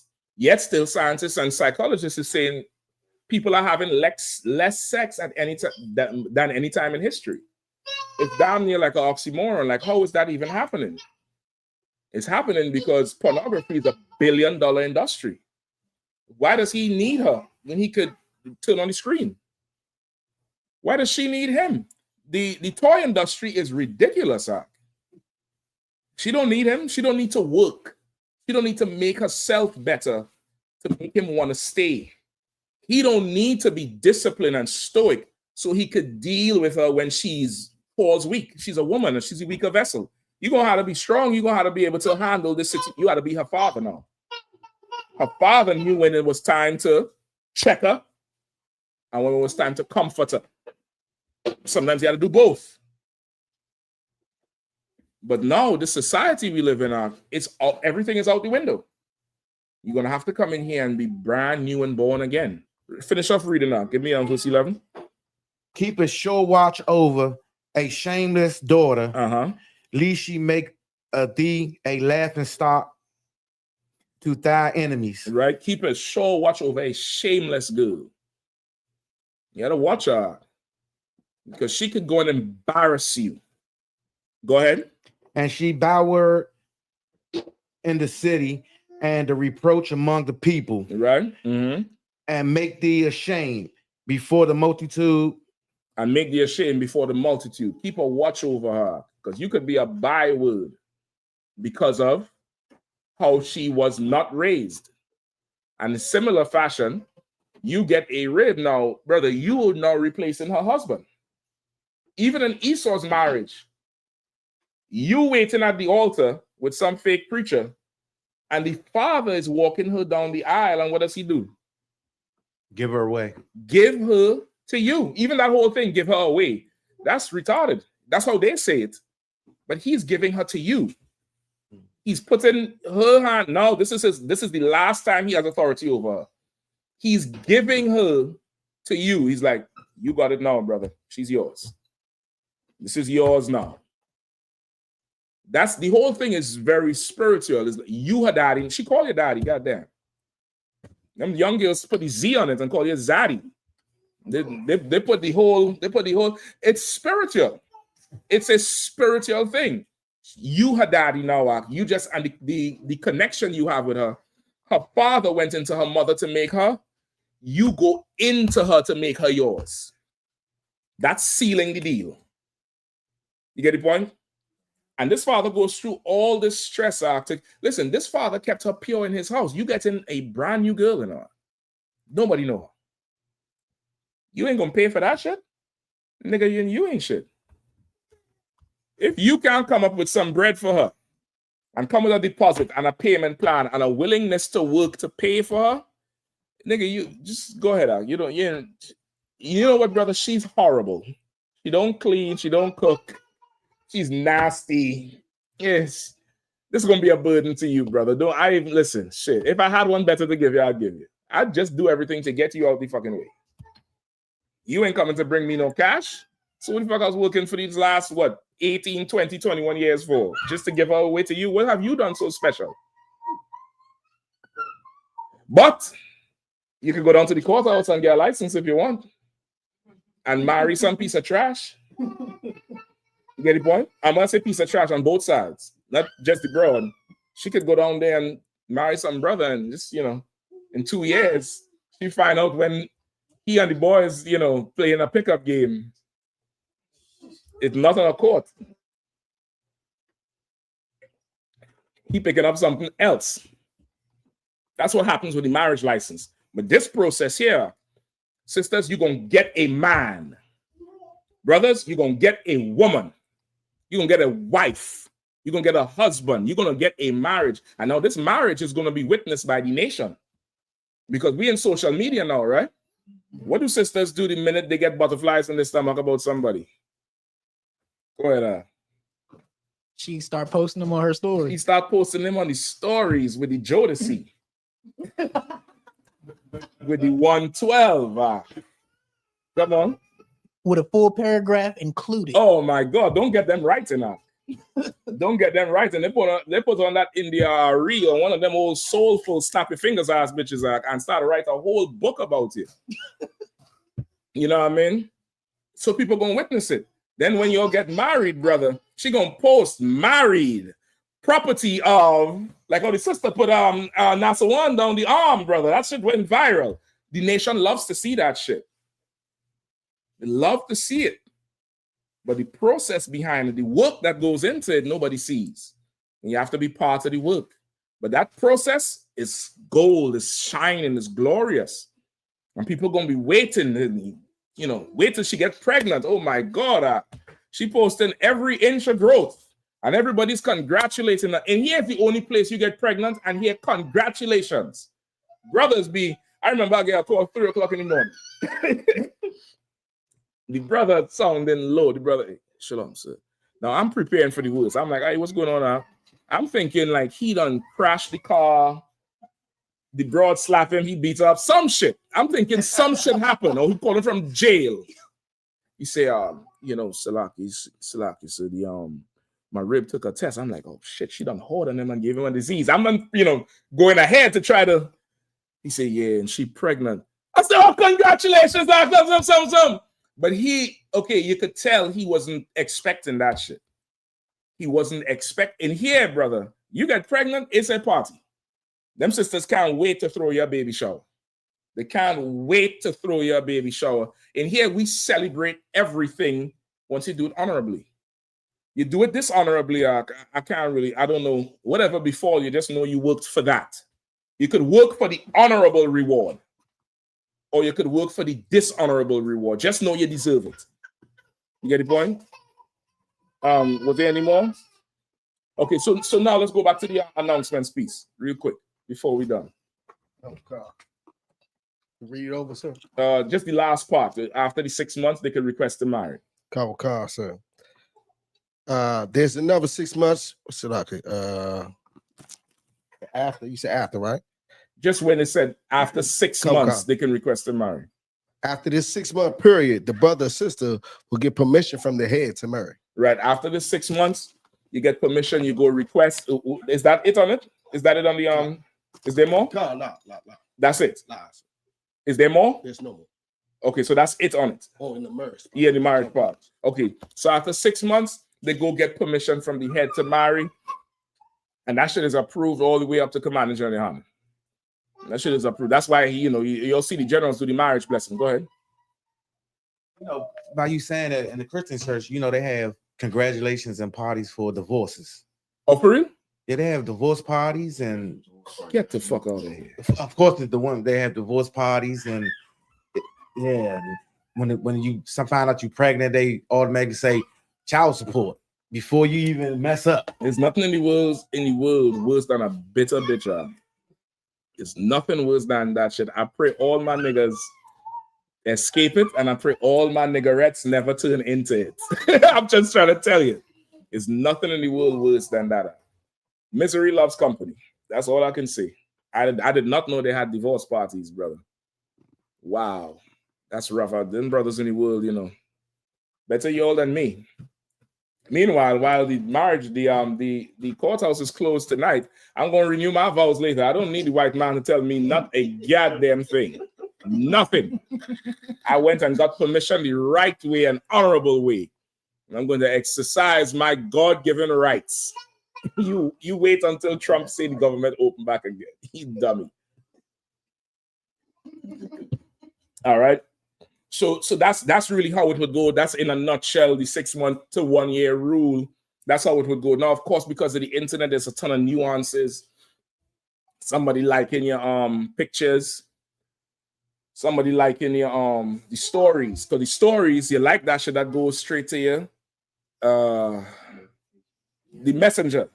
You're gonna see something pop up in a message. And when something pops up in your message, you some young girl or young brother, and you see this like from this person who you kind of like, you're tempted to do what? Reply. You broke the 6 month rule. The like is technically doing it, but ain't nobody going, charge it too tough for the shit. But don't cheapen yourself out. Don't cheapen yourself. How about this, right? Since you discovered your nether regions, you discovered that pleasure comes from there.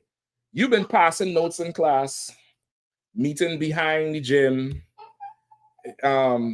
being somebody's sneaky link every 6 months. Did it work out? It never worked for me. You're the one to answer. All right. Be hypocrites if you want to. The shit never worked for me. I did this shit right one time, and I realized I had to do this shit again and again and again. It works out. Just do it right. Try. Take my stupid advice. Just do it solid and right one time in your life. See what the fuck happens, especially brothers. See what happens. It's harder for a woman because this is her one shot. You could marry 10 women if you want to. You could do it all.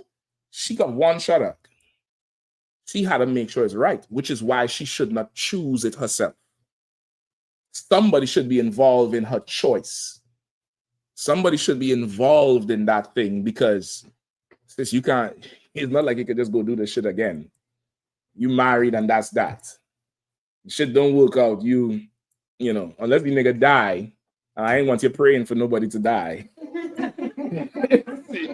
You know, that's it. That's your only escape. But you know, it's more difficult. It's a more difficult situation, and which is why we take it so seriously in here. All right, because you good to go with that? Or you had any questions on it? If anybody had questions on it, so like I said, if I could, you broke it down excellent. Just a little bit more, if you could just explain a little bit more on the etiquette on online. Like I said, you went into it, but more so, like I say, because the internet has made it where it's like you said, a lot of I'm not gonna say gray area because it's still breaking the rules, but the internet has given the illusion. Say it again. Like little nuances that, right? You know. Okay, I got you. So okay, on the internet, what you want to do is imagine the internet was you walking down the street. It's like you scroll and you like pictures. Would you stop and tell her, hey, I like them shoes, I like them jeans, I like them something? That's how you operate in real life? That's a lot of work to walk to the bus station. How about, hey, what's going on? And just keep it moving. Do you tell everybody you see, I like them shoes, I like this, I like that, I like that? Do you stop and comment on their belt? Okay, now imagine the internet was like that. You see somebody you like, what do? I glance for a quick second and I look away. Oh, I don't like them like how you like everybody belt and shoes and shit. That's where you want to go. You want to see, okay, you want to operate here like how you operate in real life, like if you was in a room with somebody. And that's really the internet, even though it made things not more difficult, but it added more hurdles to the race. Imagine a 100-meter hurdle race is like 10 hurdles or 9 hurdles. Now you got 20 in the same distance. So there's a lot more to get over. You want to be fully in the truth, 100%, where there's no world in you. None. The shit you would do in the world, you're not doing that no more. So you see somebody on the internet, brother, she fly. Everybody thinks she fly. What's going to separate you from the rest? If she fly, there's some bad broads in the school. I'm going to tell you straight up. They come in here, brother, they put that headpiece on. I'm trying to tell you. She start cooking, braiding, and cleaning. I just start, piecing off some money right away. This is just in case fun. If she make it to the end, then this is going to deplete. If she don't make it, then I go ahead, start for the next broad I see that I like. You get the point? Now, what's separating you from the rest? How are you going to get her? Let me see where you all at. This is going to tell. Come on. What it separate me from the rest is that I'll be witty and be willing to put in the work like you said. Nope. What separates you from the rest? You think that like don't separate you from the rest? There's a nigga working harder than you are. He liking everything out. He liking her comment. He liking his like on her comment. Some brothers would wish they could like her like.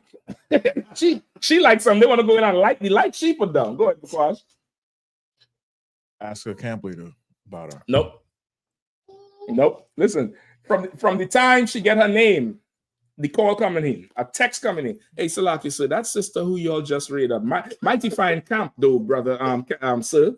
I mean, I see you all out there on the street. You get a whole paragraph of praises just because he want to ask about this bro who just get her name. He already know he getting denied. He already know she ain't do the 6 months. But he trying to do what? He trying to get ahead of the line. Trying to get ahead of the line. What's going to separate you? What's going to make sure you get her? Go ahead. Who are they, Anna? Go ahead. One of yours. Shabbat? Let you go first. And you got it. Oh, you're both afraid to be wrong? Let me not say it now. Your answer's wrong. I already know. But go ahead. Let me hear it. Go ahead. Well, if everybody else liking her and all that, like, I probably give like a little bit of attention, but not too much. Well, you don't fail. You ain't getting her and you're getting fined. Because what attention you're giving her? You ain't supposed to give her shit. The rule says salute her only. You're getting fined. Go ahead. First of all, just, put the work in, you know what I'm saying, and the truth. You know what I'm saying? That's the way you want to be noticed in the first place. And you follow the rules. You're right, but you ain't giving me the answer. Go ahead, sis. Come on. Make her notice you. Okay, she already probably noticed you and everybody else. And that's a little difficult to do, if you select you have done it. No, I'm joking. But there's something else. There's something else. Salaki. Come on, Kazak. Salaki, Mafia can go first. Oh, go ahead. Go ahead, Mafia. Come on. Treat her like a sister and have discipline. Oh, listen now. There's brothers who's going to treat. There's brothers who's going to akwaf out the brother. There's brothers who's going to Shalam akwaf tawab bukwa mashalamka and put the whole sassiness on the damn shit. Brothers gonna make a song about the whole shit.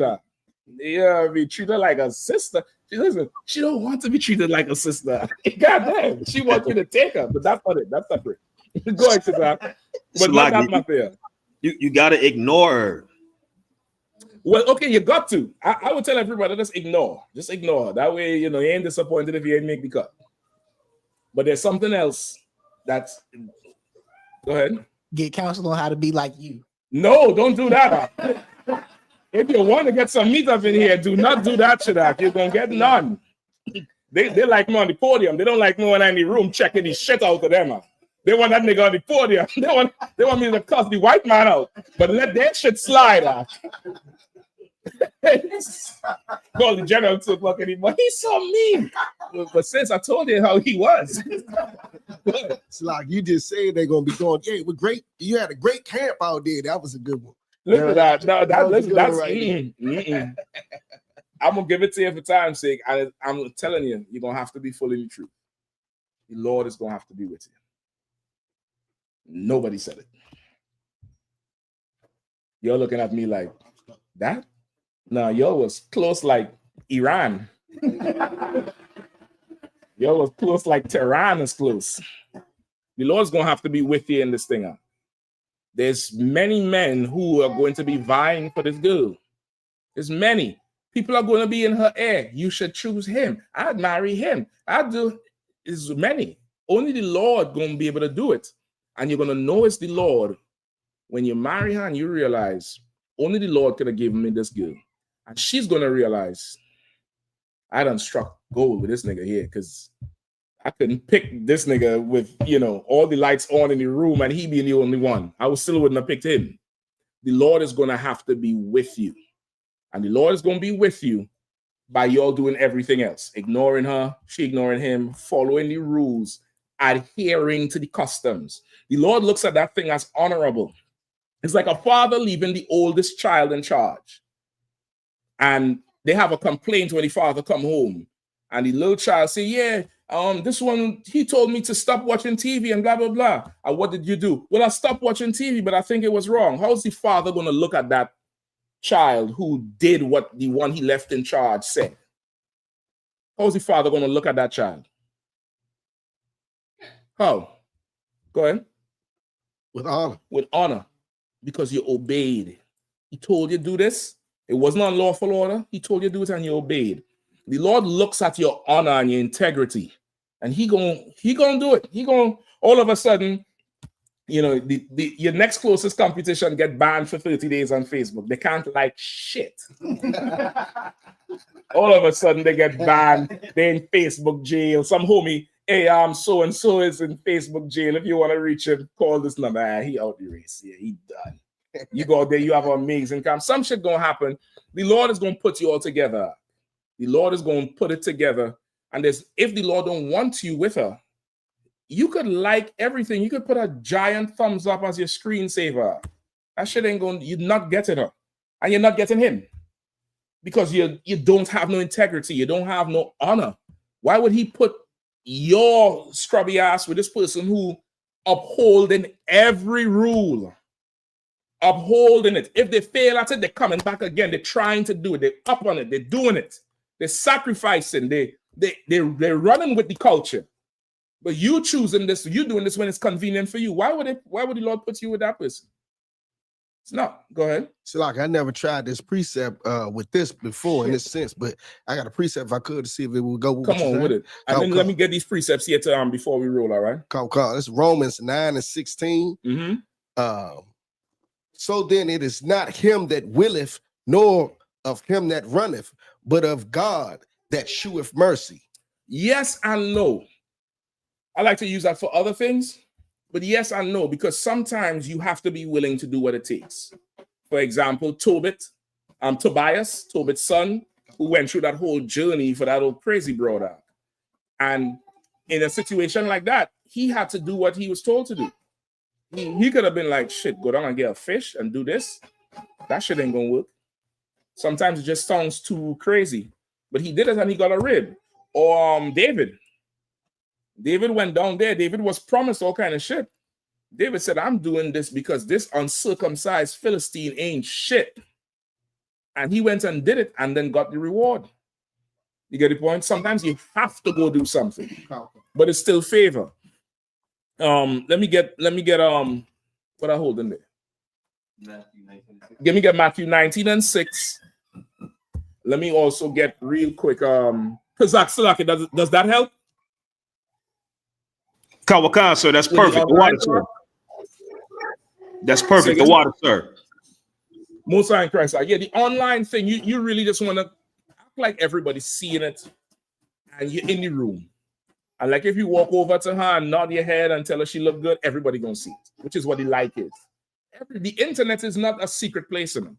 The internet is everybody's seeing what the hell you're doing now. They're seeing, you liking everything. You think when somebody listen, the brothers who's vying for her, or if it's vice versa, if it's a sister, what do you think she doing when she check the picture, when she go to the picture before she hit like? You brothers who know what I'm talking about, just confess now.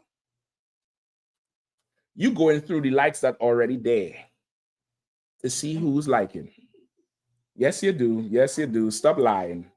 Yes, you do. I done been in councils. I already know the play. I had the playbook. Omaha.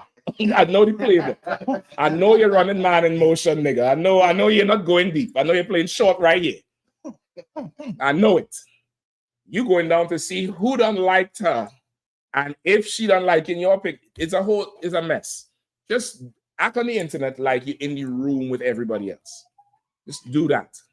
And you'll be fine. You'll be 100% solid. Let me get that precept real quick. This is the book of Matthew, chapter 19, verse 6. Wherefore there are no more twain. Right. Give me also Genesis 24 and 67. Go ahead. There are no more twain, meaning two. There are no more two. Go ahead. But one flesh. But one flesh. That's the sex.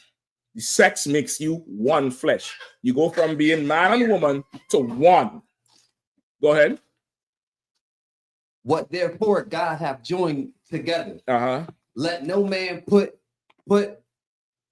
asunder.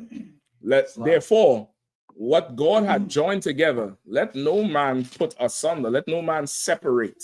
You having divorce parties and, office for divorce. Half of them people who getting held up with the marriage license done had sex already. So how could the white man tell you you can't get married? You're already married. Sex is marriage. What the Lord put together, nobody could put asunder. That's why I say the Lord really had to be with you in it. And as you in the thing, you because of your reputation and your track record, you already train yourself. You don't commit to the truth. So committing to a marriage is nothing. Over time, you're going to realize, boy, this here was the Lord's doing. There's nothing you could have done in life to get this person. For a brother to a sister or sister to a brother. The Lord did this for you. The Lord gave you this woman. The Lord gave you this husband. And that makes everything else it puts it in perspective. Puts it in total perspective with how when conflicts come, when this come, when everything else come, because the Lord put this thing together. So this here is a trial. This is a test. We have a little beef now, but this is just a test. Don't even worry about it. It's not a big deal. Whatever. This is for the rest of life. This is not until summer. You get the point? Give me the one in Genesis. This is the book of Genesis, chapter 24, verse 67. And Isaac brought her into his mother Sarah's tent and took Rebekah. Okay. And she became his wife. And he loved her. And Isaac was comforted.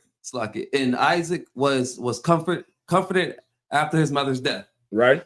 So there was no marriage license here. There was a tent and some alpaca fur on the floor. That's what I thought was in the tent. That's some alpaca. It's lawful. Get some good alpaca fur on that floor. Yeah, boy.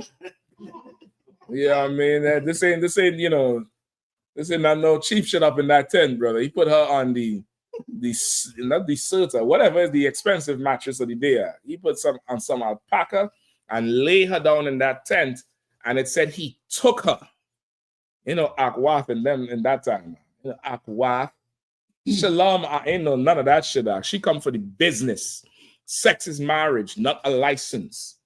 Not a license. You ain't had to go down in the Department of Justice for this. You go into the tent, into the house. and get married, right? Listen, in Tobit, we run out of the time, but in Tobit, there's a whole marriage prayer you say before you have sex with the girl.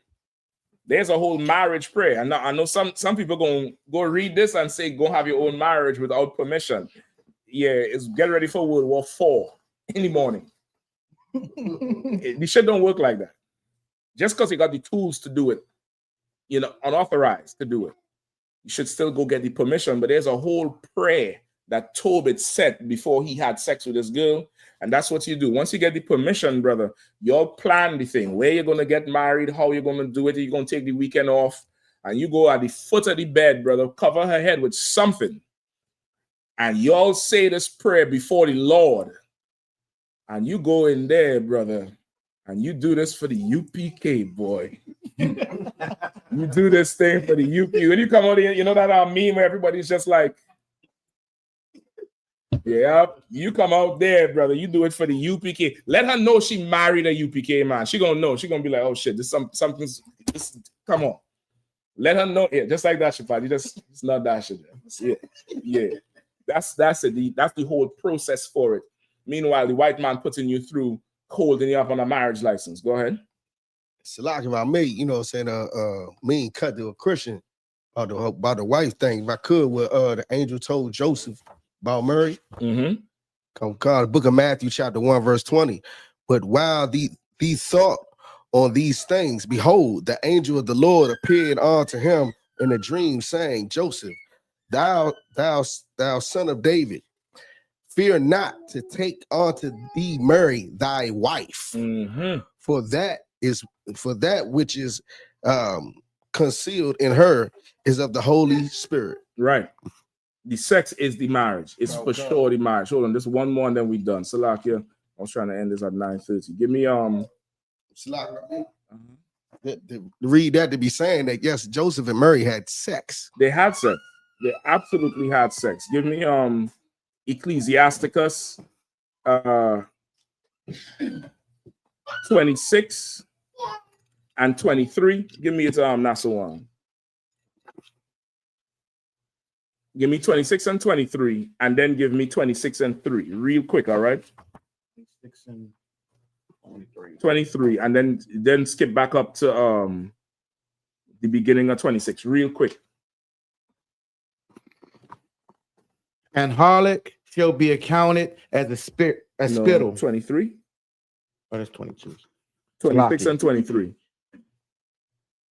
A wicked woman is given as a portion to a wicked man, but a godly woman is given to him that feareth the Lord. That's in the Bible. That's in the Bible. So if it is that, this evil, wicked monster over here, go look in the mirror, nigga, and niggerette. That's what the Bible says. A wicked woman is given to a wicked man as his portion. Same as a godly woman. That's why I say the Lord had to be with you. The Lord has to be with you in this thing. Start at the give me 26 and 3. Verse 3. Go ahead. A good wife is a good portion, which shall be given in the portion of them that fears the Lord. That's why I say the Lord had to be with you. The Lord has to be with you. And how you show you fear the Lord? By obeying what he laid down and obeying the authority he put over you. The 6-month rule is very important. Sex is marriage is very, very important.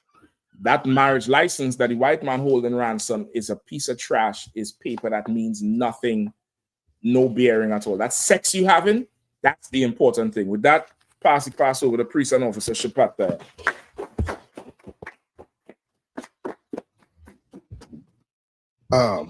I.S.U.P.K security announcements. We I.S.U.P.K out of 1 West 125th Street, Harlem, New York, under Commander General Yahanna. Rules for new brothers and sisters. When a new brother or sister comes to the school, they are off limits for 6 months. They're to be saluted only. They're here to share themselves with the world. After 6 months, if a brother or sister has an interest in a particular person, he or she must get permission from the head to speak to a brother or sister. There's another 6 months in which the brother and sister should court each other. After this 6 month period, the brother and sister will get permission from the head to marry. TITHES, which is a commandment. can find us in the book of Numbers, chapter 18, verse 21, and the book of Malachi, chapter 3, verse 8 through 10. Means 10th in Hebrew, and it's pronounced ma'ashera. 10% of every penny of any increase the Lord gives you, give to the Treasury Department or teacher. Priest fund, free will offering for priests, not mandatory, whichever amount you would like to give. Upcoming Holy Convocation. Closing of the memorial of the tabernacle. It's a closing of the feast Feast of Tabernacles. Monday the 13th, October 2025. You can find us in the book of Leviticus, chapter 23, verse 34 through 44. Also, we coming up on our last cookout, the down south Houston, Texas cookout from October the 31st to November the 3rd. Make sure you get your travel arrangements together, book your hotels. It's always a blast in Houston. You got anything else, sir? Nah, that's about it. Pay your tithes, man. Come, sir.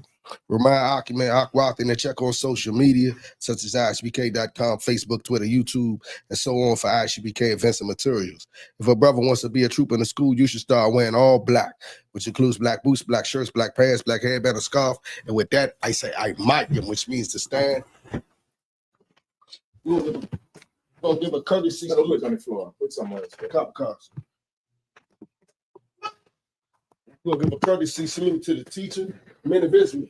Machaba. Yahanna. Yah, which means to turn. Sisters, you may stand and like. We'll give a courtesy salute to the sisters, men of Israel. Mother Shabbat. Mike. Barak.